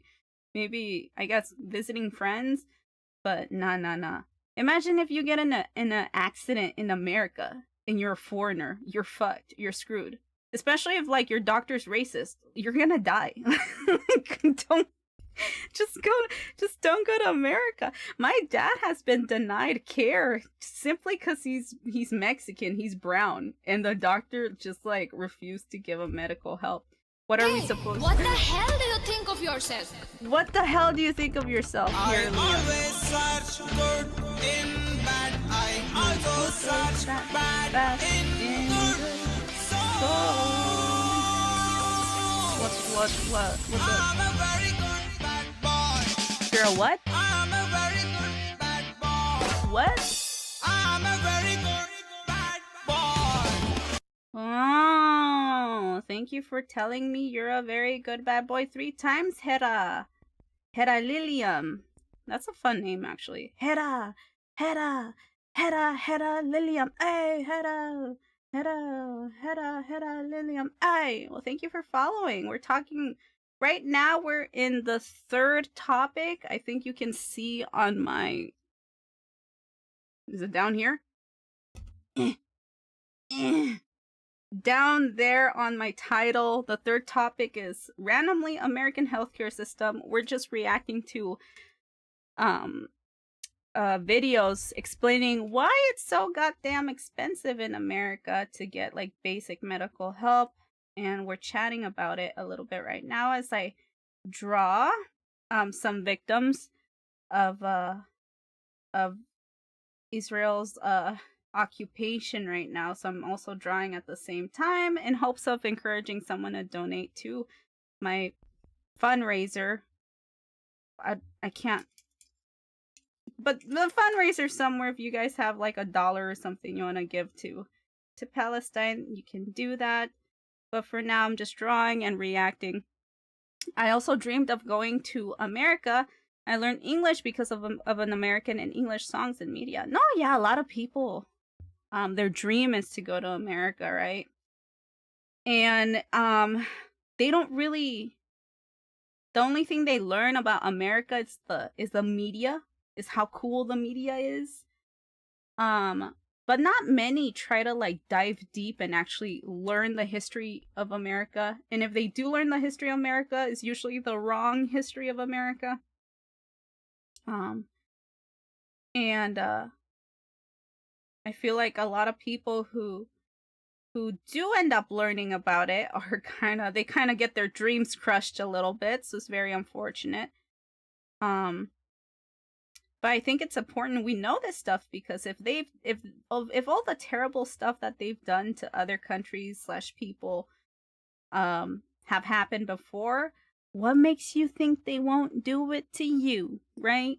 So that's why I always make sure to tell my coworkers here in Japan, it's like, hey, listen, this might happen, I just don't think it's worth going to America. Go to somewhere else. It's fine. Maybe go to a safer Western country. I don't know. I'm sure they have like better things. I think, what is the safest Western country out there? What was it? Was it Scotland? I don't know. I talked about Ireland with someone. Who was it? I think it was Zaya. Actually, I would actually want to go to Ireland. I want to learn about like their history. I would go to Ireland and then I'll be like, can you teach me all the things? Can you unteach me what America has taught me about you? Oh my god, I would love to go to a museum in Ireland. But I don't know. I'm pretty sure it's somewhere over there. The massacre... I can't read.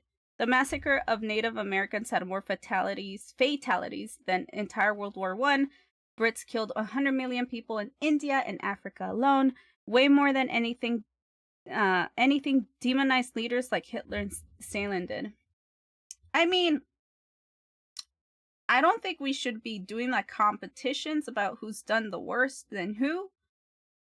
But no, definitely, yeah,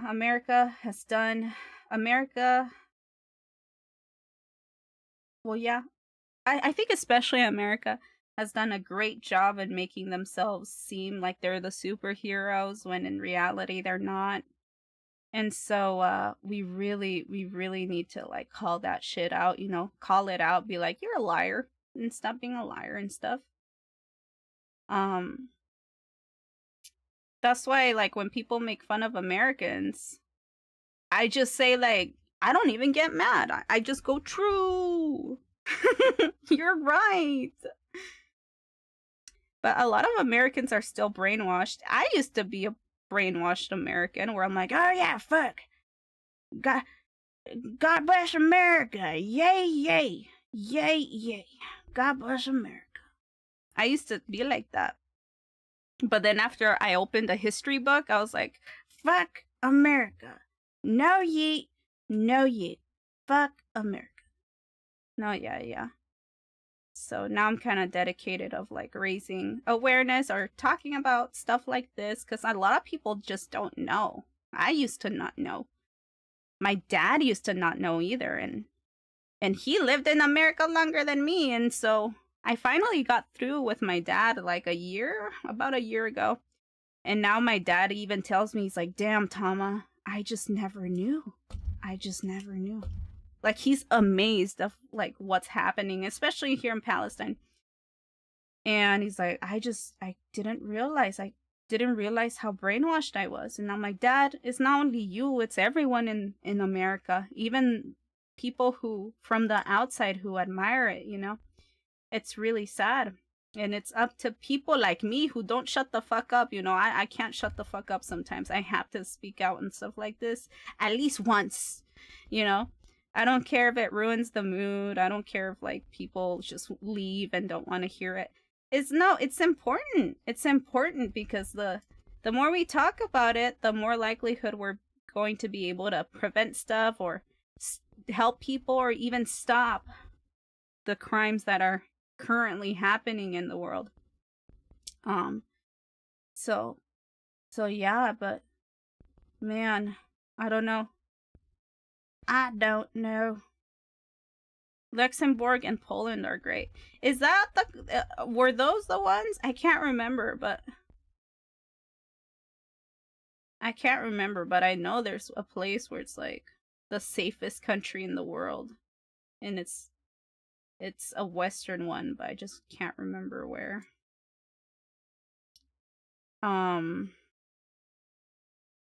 Yes, Western Europe is best. Is it? I don't know. I'm scared of Europeans. But so far, I've met a lot of Europeans, actually. I think most of my friends now are from Europe, now that I think about it. So maybe they're cool. I used to love America so much, my mother manipulated and lied to me that I am a white American because she stayed 2 years in USA before I was born. I used to stare in the mirror and wait for getting white skin and blue eyes. I cried when my father laughed and told me, "You're gonna stay brown boy." No! I even denied him saying I will be white. Sadly, all that brainwashing didn't help at all. But at least... Oh, sorry, I'm drinking... That scared me. I'm drinking, ginger ale. No, Shinichi. Where are you from? If you don't want to answer, you don't have to answer. But where are you from? What is your race? If you don't mind me asking. That's so sad. I'm sorry. To be fair, like you can see my skin, right? It's like it's light skin. But my family members are brown. And I turned out light-skinned, as you can see. And it's really sad because even my family is brainwashed as well. They saw that as a good thing. They celebrated that. They're like, "Oh, wow, you're not ugly." And I heard that. I met my grandmother for the first time, and she actually looked at me, and when she said that to me, she said, "Tama, I'm so happy that you didn't end up like my skin color, brown. My grandma's brown. You didn't end up like me, and she descends from Indians, so Mexican Indians. And so she's like, you didn't end up like me, a dirty Indian." That's what she said. And it broke my heart. I was like, no, that's not true. I actually hate that I'm light-skinned because this is proof of the colonized blood in me, you know? I wish I was born like, how I was meant to be born. And I just didn't like that my grandma felt that way about herself. And a lot of people do. Hey, what the hell do you think of yourself? What do you think about yourself?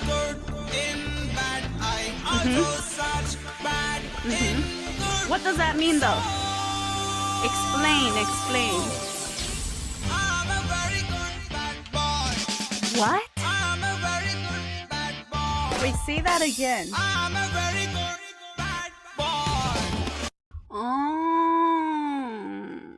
Well, thank you for telling me you're a very good bad boy 3 times. Gracias. Thank you for following, Shinichi. Gracias. Yeah, every week, once a week, I have these types of discussions on Tuesdays at 9 p.m. Japan time. So if you really enjoy me just yapping and talking about stuff like that, yeah, feel free to join me on Tuesdays. Every week, once a week. And I'll be talking about stuff that is important to me. But going back to what I was talking about, yeah, a lot of people feel that way and it's not right. I believe that people with dark skin are more beautiful than people with light skin. I think It's just, that's a fact for me. I don't know. So people who say otherwise, people who say the opposite of that, they're just ugly people. Why would we shouldn't even listen to them. They're ugly already. So, and even if they're beautiful on the outside, their heart, their soul is just ugly, and we don't want to be near people like that. So don't feel ugly about yourself. It's okay. You're not ugly. Beauty is not about skin color, guys. It's not. Beauty is about the soul. After that, after the soul, then comes looks, I suppose. But skin color, I don't think that has anything to do with beauty. It shouldn't fucking matter. And if it does, you're a terrible person. But let's go back to watching the video. I got distracted a little bit. A single-payer system, if we did drive prices down, doctors and hospitals, they would be paid less than they are right now. That might mean some of them close, or some go out of business, or some move. It would be really painful. One person's waste is another person's essential service, or local hospital, or their income. But then single-payer, it's not an all-or-nothing choice. For instance, there's a really interesting section of Bernie Sanders' Medicare for All bill, where he lays out this interim plan. It's the plan he wants while he's setting up his new single-payer system.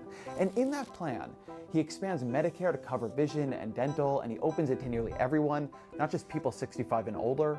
All kids go on Medicare automatically, and most adults can buy in. That plan on its own, it wouldn't get American healthcare spending far down overnight, but it would at least begin to recognize what we already know, and what most other countries already do, that healthcare is one of those things the government can do cheaper and better than the private sector.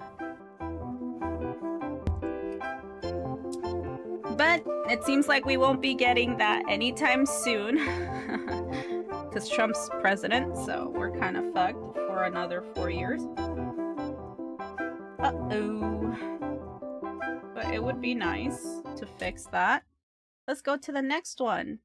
This one looks like a funny one. This looks like a goofy funny one about American healthcare. Let's see what this guy has to say. What the fuck? I used that QLE to look up some HDHPs and PPOs, but ended up going with an average premium HMO health insurance policy. Every word in that sentence burned as it came out of my mouth. That's right, folks. I'm talking about the beautiful American tradition of private health care. Something embedded so deeply in the heart of the American people that only a surgeon could excise it, and it would cost at least $60,000. As an adult who left a job with benefits at the end of 2020, I had planned to find my own health insurance much earlier, but I had doctors and therapists that I already liked, and every time I faced the marketplace's heinous user interface and jargon-filled summaries, my mind would shrivel up like a deflating parade balloon. Yep.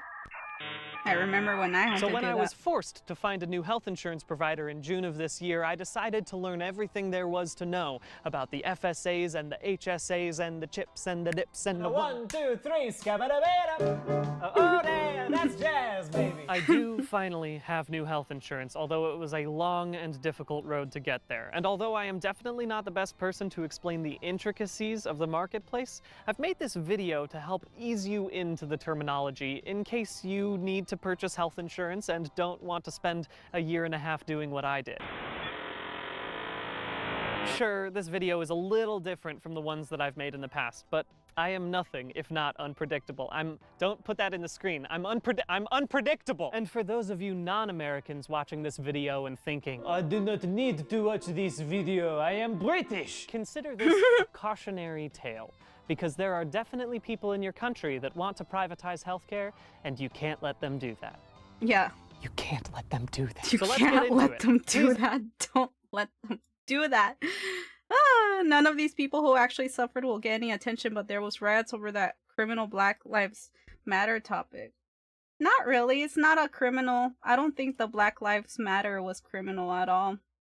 I think that was meant to happen, and I think it should happen again. I believe in destroying things that always end up killing people. There's nothing wrong with that. If the French could do it during the French Revolution, I don't see why we can't do it.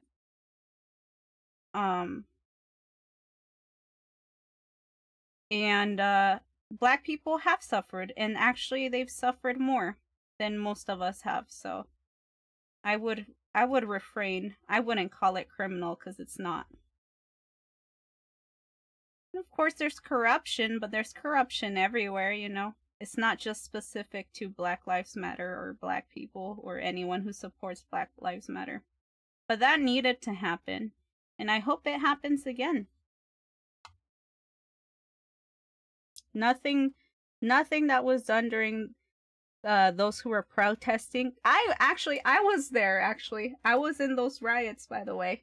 I protested during Black Lives Matter, and I did nothing wrong. So, you know, the ones who did, it was the fucking criminal cops.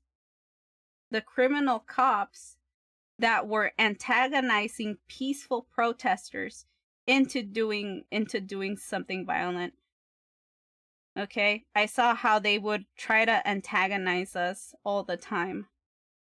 So, the true criminals are those who are in charge. But at least they should actually symbolize a black man that suffered, unlike George Floyd, who was a criminal. Just because George Floyd did something bad in his life doesn't mean he deserved to die in the most brutal way possible. Whatever you did in your life, you don't deserve to be murdered for no goddamn reason. Just because he did drugs, I'm drinking, look, see? I drank alcohol. I drank this whole thing by myself. This is a drug. This is a drug. And if I were to do something bad because I drank this drug, this depressant, it's a depressant. If I were to drink this and then go to a combini, and let's say I stole a candy bar and they call the cops on me, do I deserve to be murdered for that? No. I am human. I make mistakes. George Floyd was a beautiful man who deserved a second chance at life, no matter what he did, no matter if he did drugs, no matter if he stole. Why? Because the reason why George Floyd even did drugs or even did crime is it's because of systemic racism, okay? A lot of Mexicans do that shit, but it's because it's systemic. You don't see a bunch of white people doing that shit in America because they're born with everything.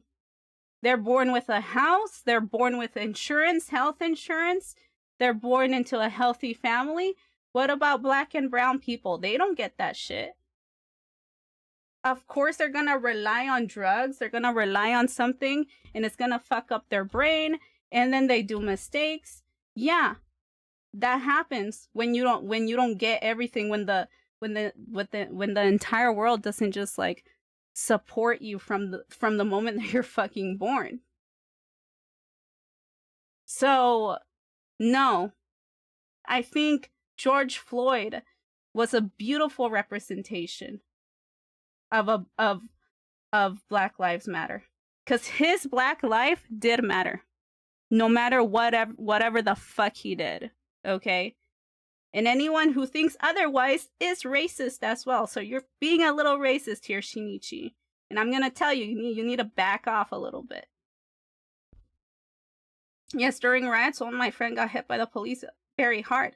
Well, yeah, during the riots, the police were running over people with their cars. And then they were editing that footage and then putting it on the news as if it didn't happen. It was a scary time. Where I went, it was crazy. When I went to protest, the day after I went, they ended up throwing tear gas at peaceful protesters.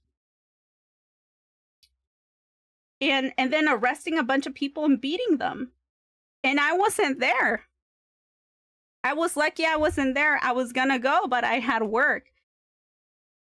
And it's like, during that time, I was like in my early 20s. My eyes were opening. I was like, shit. They're showing their true colors. And all because people said you can't kill a black man just because he did drugs. You can't kill a black man just because he had a criminal record. You gotta stop doing that. That's not the solution. And honestly, we're sick and tired of you killing our people. That is fair. That man did not deserve to die the way he did. He deserved to live. He deserved to get a second chance in life. But they killed him. So no, I don't agree with your statement. USA is still racist. No, yeah. No, and you know what they did after that? They did nothing, by the way. It was crazy. Like, they arrested the cops. They arrested the cops. Yeah, they arrested them. But they never implemented any laws to prevent this from happening again. They never made any new laws. In fact, after George Floyd, police brutality increased. They gave more money to the cops. Destroyed more like social programs in areas of America that needed it the most. Gun violence increased even more. We had a lot of shootings. They did nothing. They did nothing. It was crazy. It really just like, they just literally George Floyd, he really did not need to die. And he died, he was murdered, and they still didn't do much other than arrest that one guy. But like, they never tried to stop other cops from doing something crazy like that, you know? No. I don't know why. Okay, sorry about that. No, it's okay. As long as you're sorry and you're careful, because like, that's American propaganda, by the way, Shinichi, let me tell you.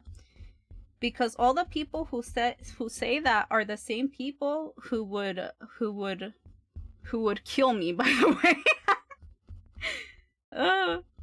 Actually, the George Floyd protests are the reason why I'm not religious anymore. Because all of the people in my church were so racist. They became just so racist over this, and they're like, laughing at the fact that a black man was killed, and they're like, well, I mean, he was a criminal, so. And I'm like, what? You do know that you can go to jail for a speeding ticket. What? So just because someone has a speeding ticket, they deserve to die? Like, what the fuck? And then when I would question that, and I was in my early 20s, by the way, I was pretty young. I said, I thought you guys, why would you say that? Like, a lot of people are suffering right now from that man's death, and people are still being killed to this day. Heck, like, I just don't see why people need to die. And then they made fun of me. They started mocking me. These Christian people, by the way, who believe in the God Almighty, they go, well, Tama, if something bad happens to you, I hope the cops don't come. Since you're criticizing police, I hope the cops don't come. And I'm like, wow. Like, wow, you're so Christian. So I said, okay, fine. But let me just tell you that you will become the reason why I will never step foot in this church again. And I hope you die guilty, and that lives in your conscience. You are the reason why I won't go to church anymore. Let's see how you explain that to your God when you're at heaven's door and you get denied. Because that's how you make religious people guilty, especially in Christianity. Because that would make me feel guilty. if you're really religious, like saving people is something that Christians force themselves to do towards other people. That's like their whole shtick. It's like, oh, I must save this person and bring them to church and so I was like, okay, if I'm gonna make it hurt, I hope this lives in your conscience. And if I see you again, I'll be like, oh, I know you. You're that person who convinced me I should never go to church anymore because you were racist against black people. Oh, hi, you know, stuff like that. So like, yeah, the George Floyd protest was actually, I think that was like a very significant part of my life as well, when it came to me like being radicalized and realizing, it wasn't realizing, it was more like confirming, like in my head, it confirmed my suspicions of America just being a shit country. It was like hitting the nail with the hammer. It solidified my mental. I was like, okay, yeah, no, I'm done with this. I'm not gonna do this anymore, and I'm just gonna try my best to be aware and to learn more about other people's struggles, not just mine. I need to learn everyone's struggles and have more empathy, because unfortunately, some of us are born with more privileges than other people, and we gotta learn how that affects people later on in life. We can't just like automatically claim that someone's quote unquote bad without really learning like their life experience, you know. Not everything is black or white. We gotta learn more. We gotta learn history. We gotta learn more about especially racial struggles from people from each marginalized societies, you know. Which is what Greta Thunberg is doing. God bless her soul. She's literally one of the only activists who once she grew up, she's younger than me, by the way. God damn. She's younger than me, and she's just kicking ass. She's like learning about all the marginalized communities in the world, you know, countries that have suffered from colonialism, because she realized that the only way to better climate change is by destroying the systemic racial racist systemic struggles around the world. You have to stop it, because that's the only reason why we're having global warming and shit, because you know, all of these big countries and corporations are going to third world countries, doing pollution, sucking out the natural goods from you know, all of these countries, especially in Palestine. You know, we already have oil companies trying to make business on land that has been occupied by Israel. It's like, no, we gotta stop that. Yeah, the world's ending because of racism, by the way. And ignoring that will just like increase our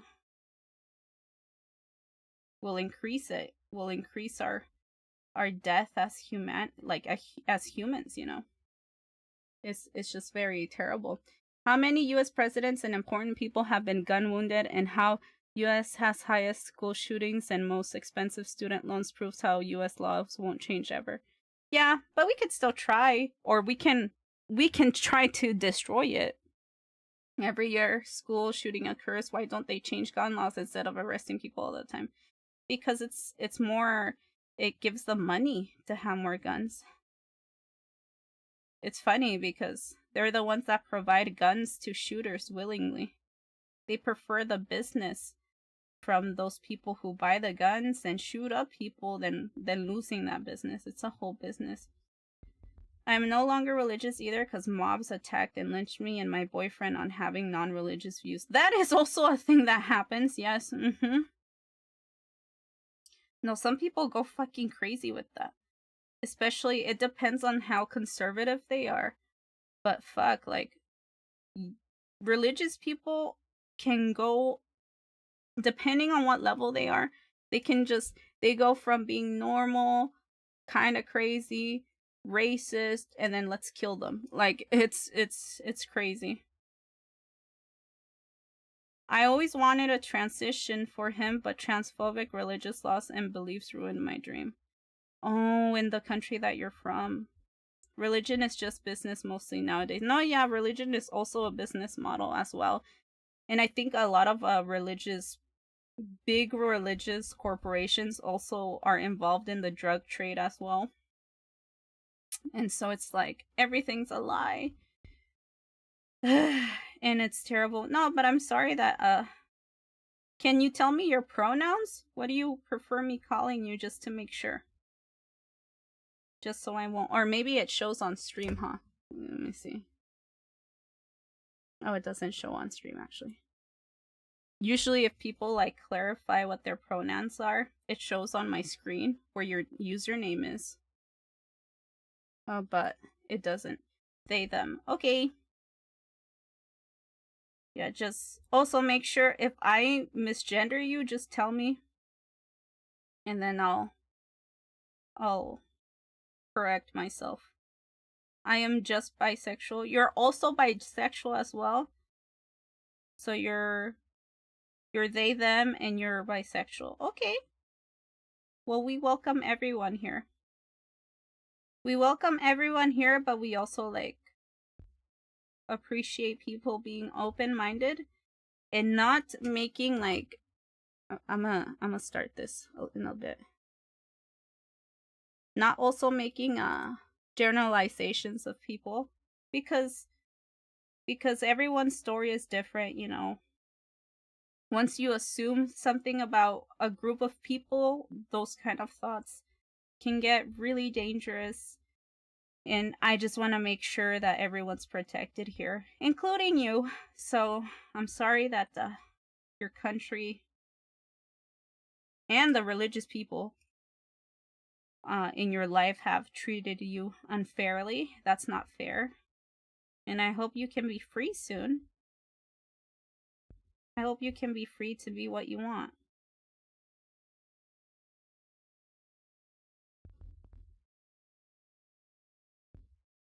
I want to write they, them, but officially it's still he, him. No, you can, I'll call you by they, them. It's fine. Who cares about official? It's what you want, right? If you want to be called they, them, then it's okay. I'll call you they, them. Oh, hi, Frankie.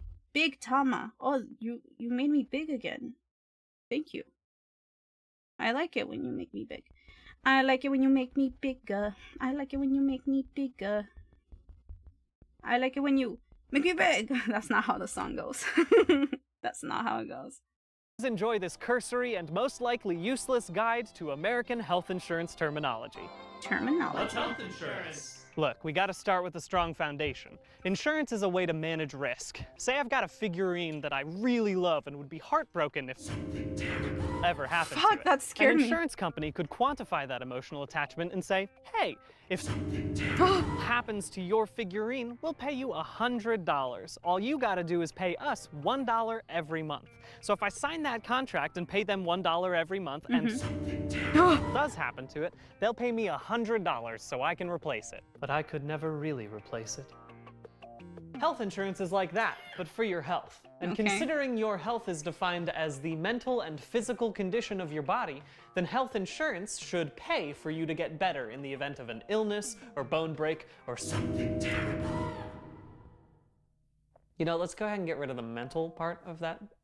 No, just the physical? Can you make it specific parts of the... Yeah. Oh, specific parts of the physical. Thrown extremely on top of What? vision insurance. Here in the United States of America, scientists have researched for dozens of years in order to prove one inimitable truth. Your teeth and your eyes are not a part of your body.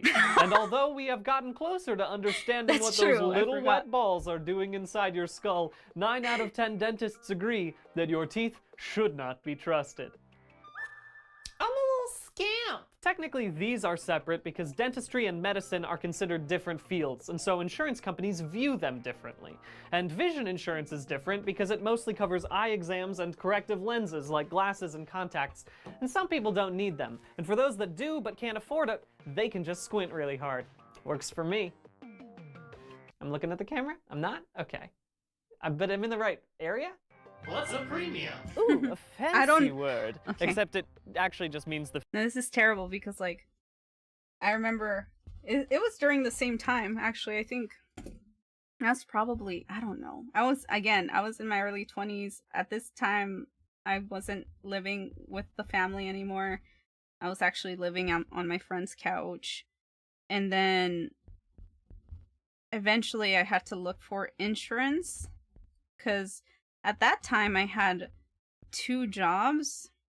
I would work like 70 hours a week just so I could save enough money to move out, have my own apartment, and also just, like, you know, not die from being too poor, right? And so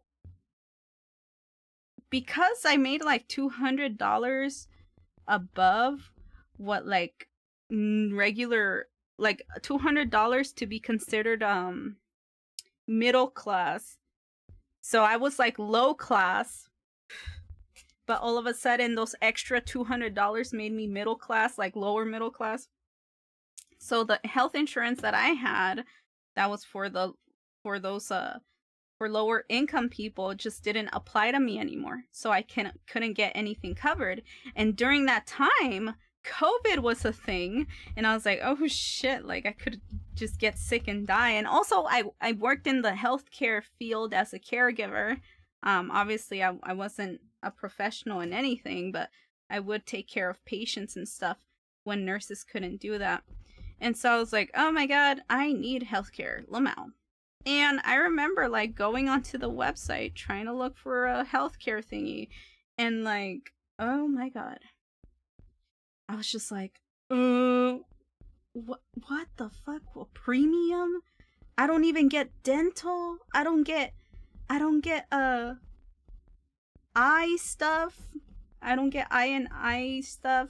Not eye and eye, sorry. Eye and dental. I need my teeth done. Oh shit. I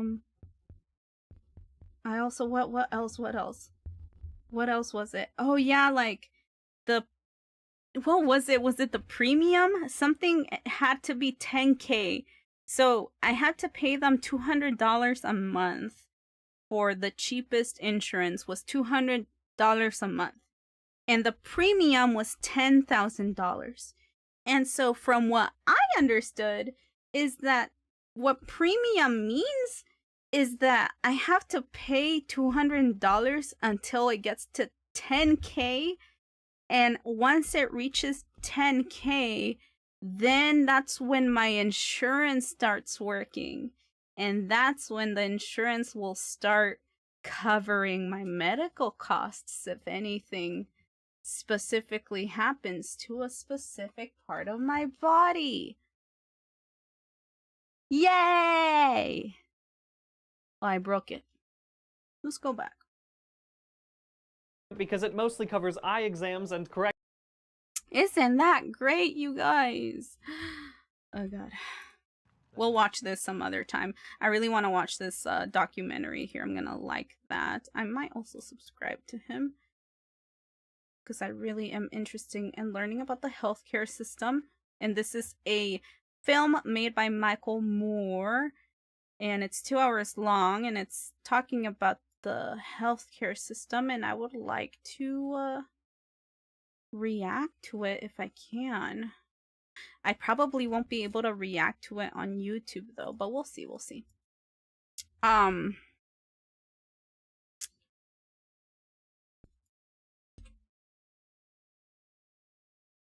Why is my fucking eye still... No! What have I done? But I'll just let him yap for a little bit more, and then I'll probably end stream soon. Actually, I should take my medicine. That way I can get sleepy. Look how tiny this pill is too, Chuck.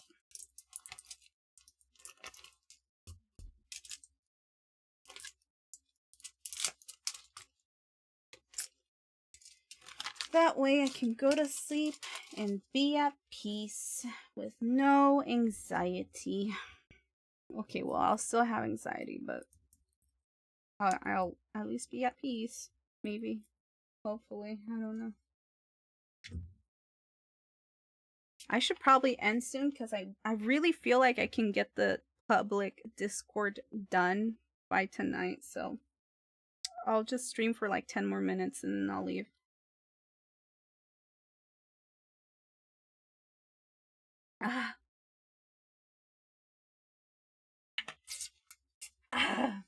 Okay.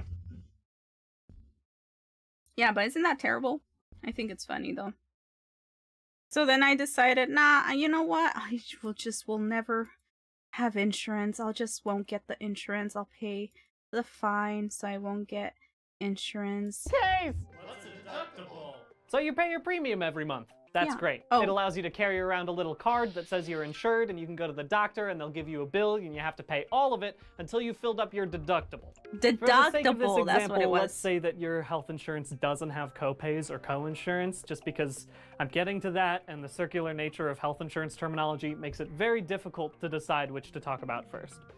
Let's say your deductible is $100. If you go get a medical test that costs $100, you will have to pay $100. But after that, you've fully paid up your deductible, and that means the next time you go get a $100 medical test, your insurance will pay for it. Or part of it, because there's also copays and co-insurance, but again, I'm getting there. Your deductible resets with your plan, and most plans work on the calendar year, meaning your deductible would reset on January 1st. What? But if your plan is through your work and renews in the middle of the year, it might be a different date. Your premium and your deductible Muchas are often gracias. inversely Thank related. you so So if you mucho. pay very Arigatou little in premium, your gozaimasu, deductible brother. will be way higher. But if you pay a lot every month, your deductible will be small. And Thank you, Casper Chu, for the raid. Oh my god, I might end soon, but thank you so much for the raid. Hello, raiders. Here, let me shout you out. Cass raid. Ahoy, Tama. Hello, Alpaca. I didn't even see you. Hello, my bad. Shout out Casper Chu. Everyone check them out, please. Gracias, gracias. Hello. I'm just doing my weekly TamaTalks. I don't have a pinned. My pinned disappeared. Here, let's see what clip you get. Oh no, I wasn't expecting them to die.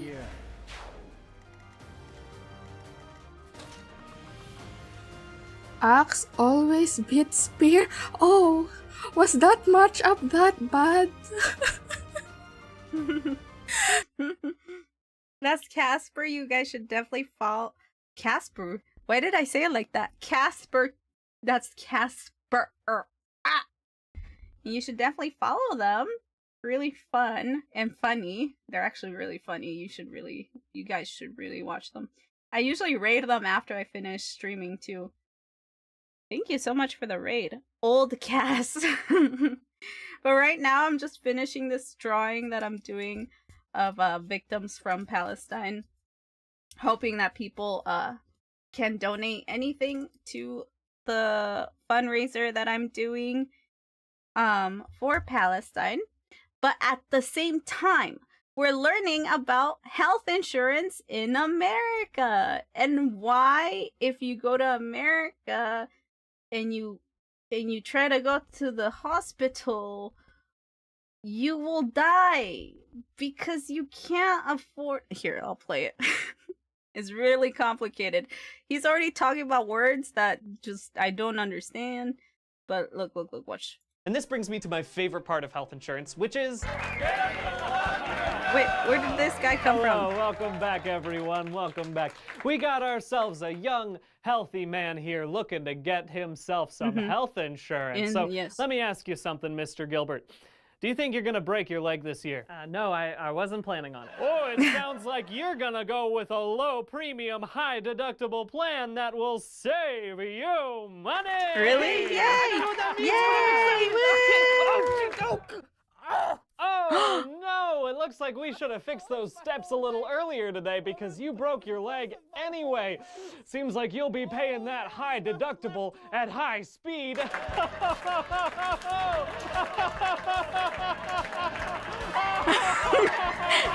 are some health insurance plans. Yeah, that's literally America. So guys, don't go to America, please. Don't go over there. Oh, I didn't know Tama could draw. It looks really good. No, I don't know how to draw. I'm winging it though. I'm trying, but I don't know how to draw. No, I don't know what I'm doing. I'm trying to. But hopefully it looks okay. Healthcare is pretty expensive in a lot of places. It's quite unfortunate. Yeah. But in America, it's like, it's crazy. It's super crazy. It's too crazy. You will never afford it in America. I think it's just better to die. Actually, when I was in college, there's this really weird, it's really weird. I don't know why they have this rule, but they have this rule in my college that says that if you get hit by a bus or car on school campus, they will pay for the medical costs and for your tuition, because it was done on school property. And well, like, goddamn, like, everyone's dream was to get hit by a bus. Like, shit, if I could get my tuition paid for, that would be great. So there's this one day where I was walking to the bus stop, and I was like, and this freaking car, like here's the stop sign, right? The stop sign was here, and there was like a curve, like a turn here, and I was walking like this, and then the freaking car goes and almost hits me like right here. And so I stop and I look at the car and I was like, hey, what the fuck? You know, I got really mad. I was like, hey, what the fuck are you doing? But I was saying it as I was walking, and the bitch kept going. And then, but when she passed me, like right here behind me, my brain switched. I went, oh, no, come back, hit me, please hit me, come back. Oh. And then I was like so devastated, and some other girl, she walked past me, she saw the whole thing. It was so funny. She saw the entire thing and she kept walking. She said, girl, you need help. And then I was like, I need my tuition paid. That was my chance. I almost got hit by a car, and I didn't let them hit me. That was my chance. It was my lost opportunity. I could have had my tuition paid for. Fuck. I could have been debt free. Now I have to pay like 10K, no, 17K in school fees, not including credit cards. But yeah, I've heard even ambulances are expensive. An ambulance ride is about $1,000. So if you get hit by a car, you better be fucking crawling to the hospital, because you cannot afford $1,000 of a car ride to the hospital, okay? That's why sometimes, like, if you go on YouTube and you see that one show, what's it called? There's this one show called, I forgot, but it's like a show where it shows, makes sense, a show that shows, I guess that makes sense, of course, but it shows like what ambulances go through. So it's a TV show where the ambulance people go and they save people and whatever. And there was this one girl who had like seizures, and she would have random seizures. But she was like, she had just finished having a seizure, but she was still like woozy and dizzy. And the ambulance got there, and the ambulance was like, okay, we're gonna take you to the hospital. And she's like, no, I'm fine. This always happens. It's okay. And they're like, no, you were clearly still woozy. And she's like, no, just have someone, my friend will take me and or I'll just walk home or something, and someone else will take me there. But then the ambulance people were like, no, we don't know if you need help now. Look how you look like a drunk person, blah, blah, blah. And so they grabbed her by force, and they were shoving her into the ambulance. And she was just like screaming and begging, kind of still drunk from her seizure. And she goes, stop, please, no, please don't take me through the ambulance. Stop, please. And like the ambulance guy was super annoyed. He's like, oh, we're just trying to help. And I'm like, for me, because I'm American, I'm like, bitch, you just possibly ruined her life. That's like $1,000 up to $2,000 just to take her to the ambulance. Imagine if she was okay. Now she has to pay $2,000 to go to because she used the ambulance. It's very crazy. So I'm just saying, guys, if I'm in America and if something happens to me, like if I get hit by a car or something, I'll be like, well, GG's, guys. It was a nice run. Tell my mom I love her. Tell my bro I love him. My dad as well. Tell chat that I said Lamau. GG's. Or call me an Uber. I don't know. Call me an Uber. Take me through the Uber. One of those two. Or just let me die. It's too late. Nah, I'm not paying that much money, y'all. It's a lot of money. Too much money. It's crazy. Don't go to America. Just don't go to America. That are literally called catastrophic health plans for this very reason. Those are you usually have to be under 30 in order to get one, and although you pay very little in your monthly premium, the plan doesn't cover anything outside of 3 primary care visits a year. So sure, you save a lot of money on that monthly premium, but you better hope you don't get in an accident, or else it's gonna be a catastrophe. For real though, it is better than nothing. This health plan might not get you a lot of preventive care, but it could kick in during a catastrophic accident and keep you from going bankrupt. Or you might go a little bankrupt, but you won't go like Super Saiyan bankrupt. But on the other hand, you can also get no deductible health insurance, which has way higher premiums, but it allows you to skip ahead to the good part of health insurance, where you get to pay. What are co-pays and co-insurance? Oh, is it happening now? I thought I was on break. You guys gotta give me more of a heads up. Congratulations, you finally paid your deductible for this year. Or maybe not congrats, because it probably means you had a lot of unexpected health issues this year, so, what a shame. But hey, at least that means you're done paying for healthcare this year, right? No, you're not! Co-payments, or co-pays, are a set amount of money that you have to pay whenever you receive certain medical procedures, prescription meds, tests, etc.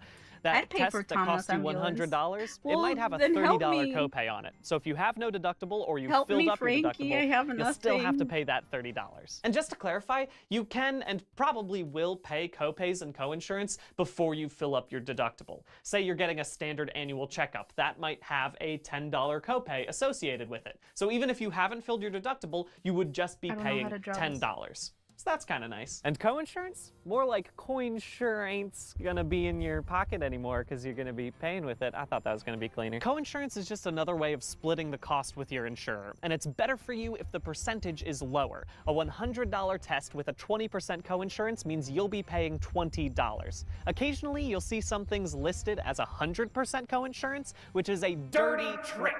That means you'll be paying 100% of the costs. That's not co-insurance, that's no insurance. But hey, how come I still have to pay things after I finish my deductible?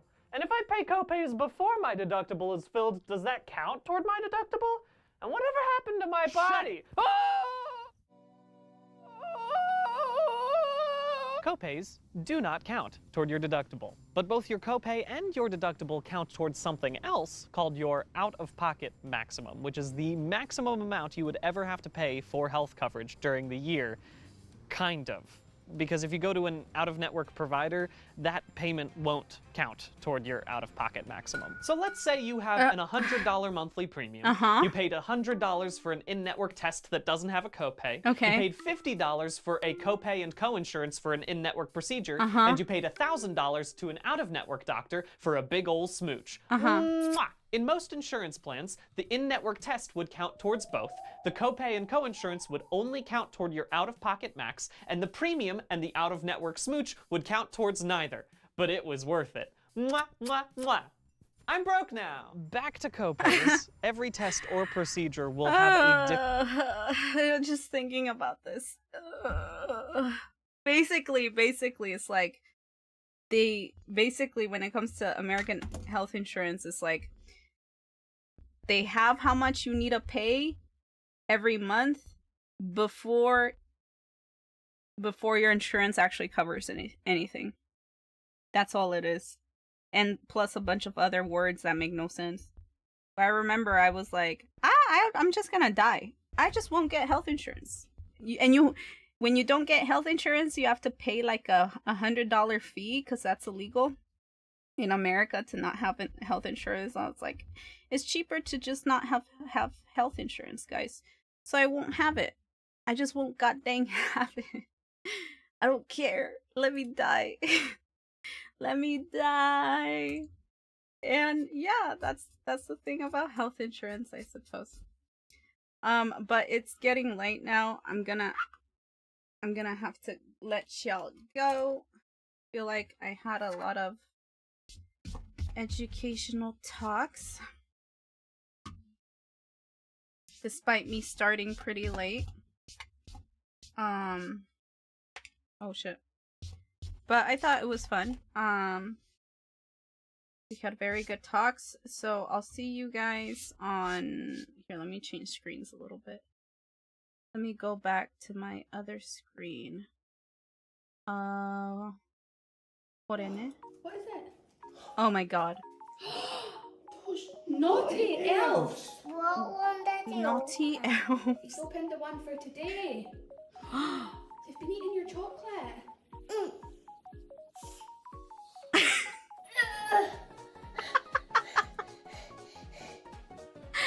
That is so naughty. Bad elves. That's Mason's chocolate. What are you saying to them? Naughty elf. Okay. Okay. Whoa. Ow, it's so loud. Naughty elves. I keep forgetting I have that there, bro. I keep forgetting that's there. Fuck.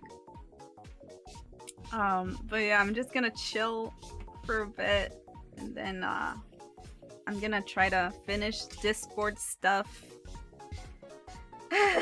Hopefully I get something done. And yeah, I'll see you guys on Thursday. I plan on playing you know, you guys know that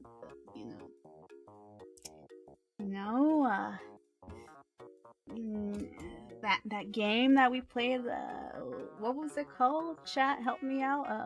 Fuck. I'm just gonna play it for 1 hour. Just 1 hour, okay?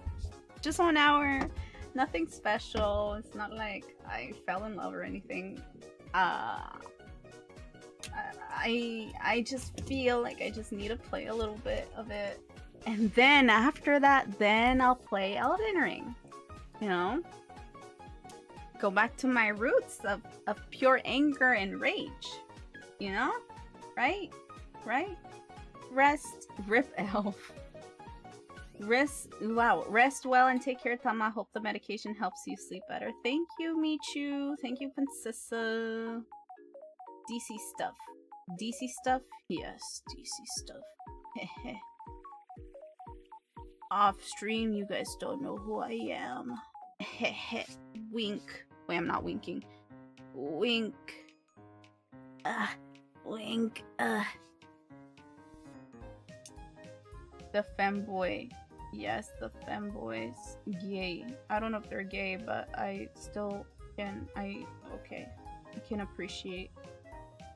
So I'm gonna have fun next week, and I'll do my best to to carry Raphael in my arms. I'll see you guys later, alligators. Where the heck is OBS? No, I won't get married. I don't think that's possible, but I mean, you never know, chat. Maybe it might be possible. I don't know. It's just, yeah, maybe Raphael will be real. Maybe they will be real, guys. Maybe I have hope.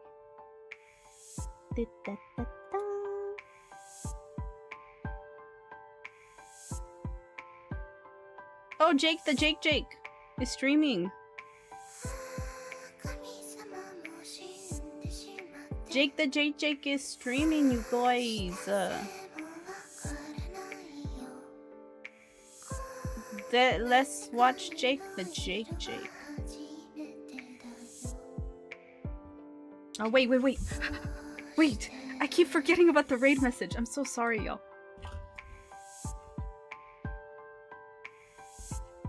Jake. I keep forgetting. No, Matrix! That's the bad one! I haven't edited it yet. Jake. This will be the thing. I keep forgetting. Here, let's do this one. Ah! Copy. Paste. No. Paste. How do you paste? Paste. Why isn't it pasting? Oh. They'll come. CTO. What the fuck? I did it. I'm pressing it. Maybe I should press harder. Okay, I did it. Jake. Then you didn't copy. Oh, oops. I dropped that.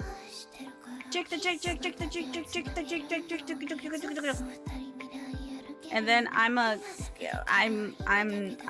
gonna start the raid. I haven't finished hearing this song. I like hearing the whole song first and then raiding. Sage.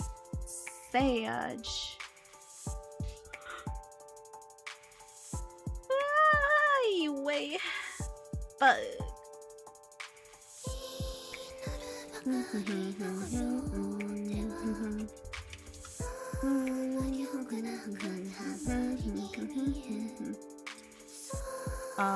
But I'll see you guys on Thursday. I'll be trying to catch femboys, sassy femboys apparently, with purple hair, curly hair, and then for an hour, only for an hour, not that long. Then after that, I'll be playing Elden Ring for a really long time. I kind of want to find a different boss now. Hopefully I find a boss quickly before my bedtime time. It's gonna be fun. I'm excited. So hopefully you guys can give me support, because I'm gonna need as much support as I can, man. To not die from the femboy cuteness, and also to not die from rage because of Elden Ring, you know? Anyway, 5 seconds left. Goodbye. Sayonara.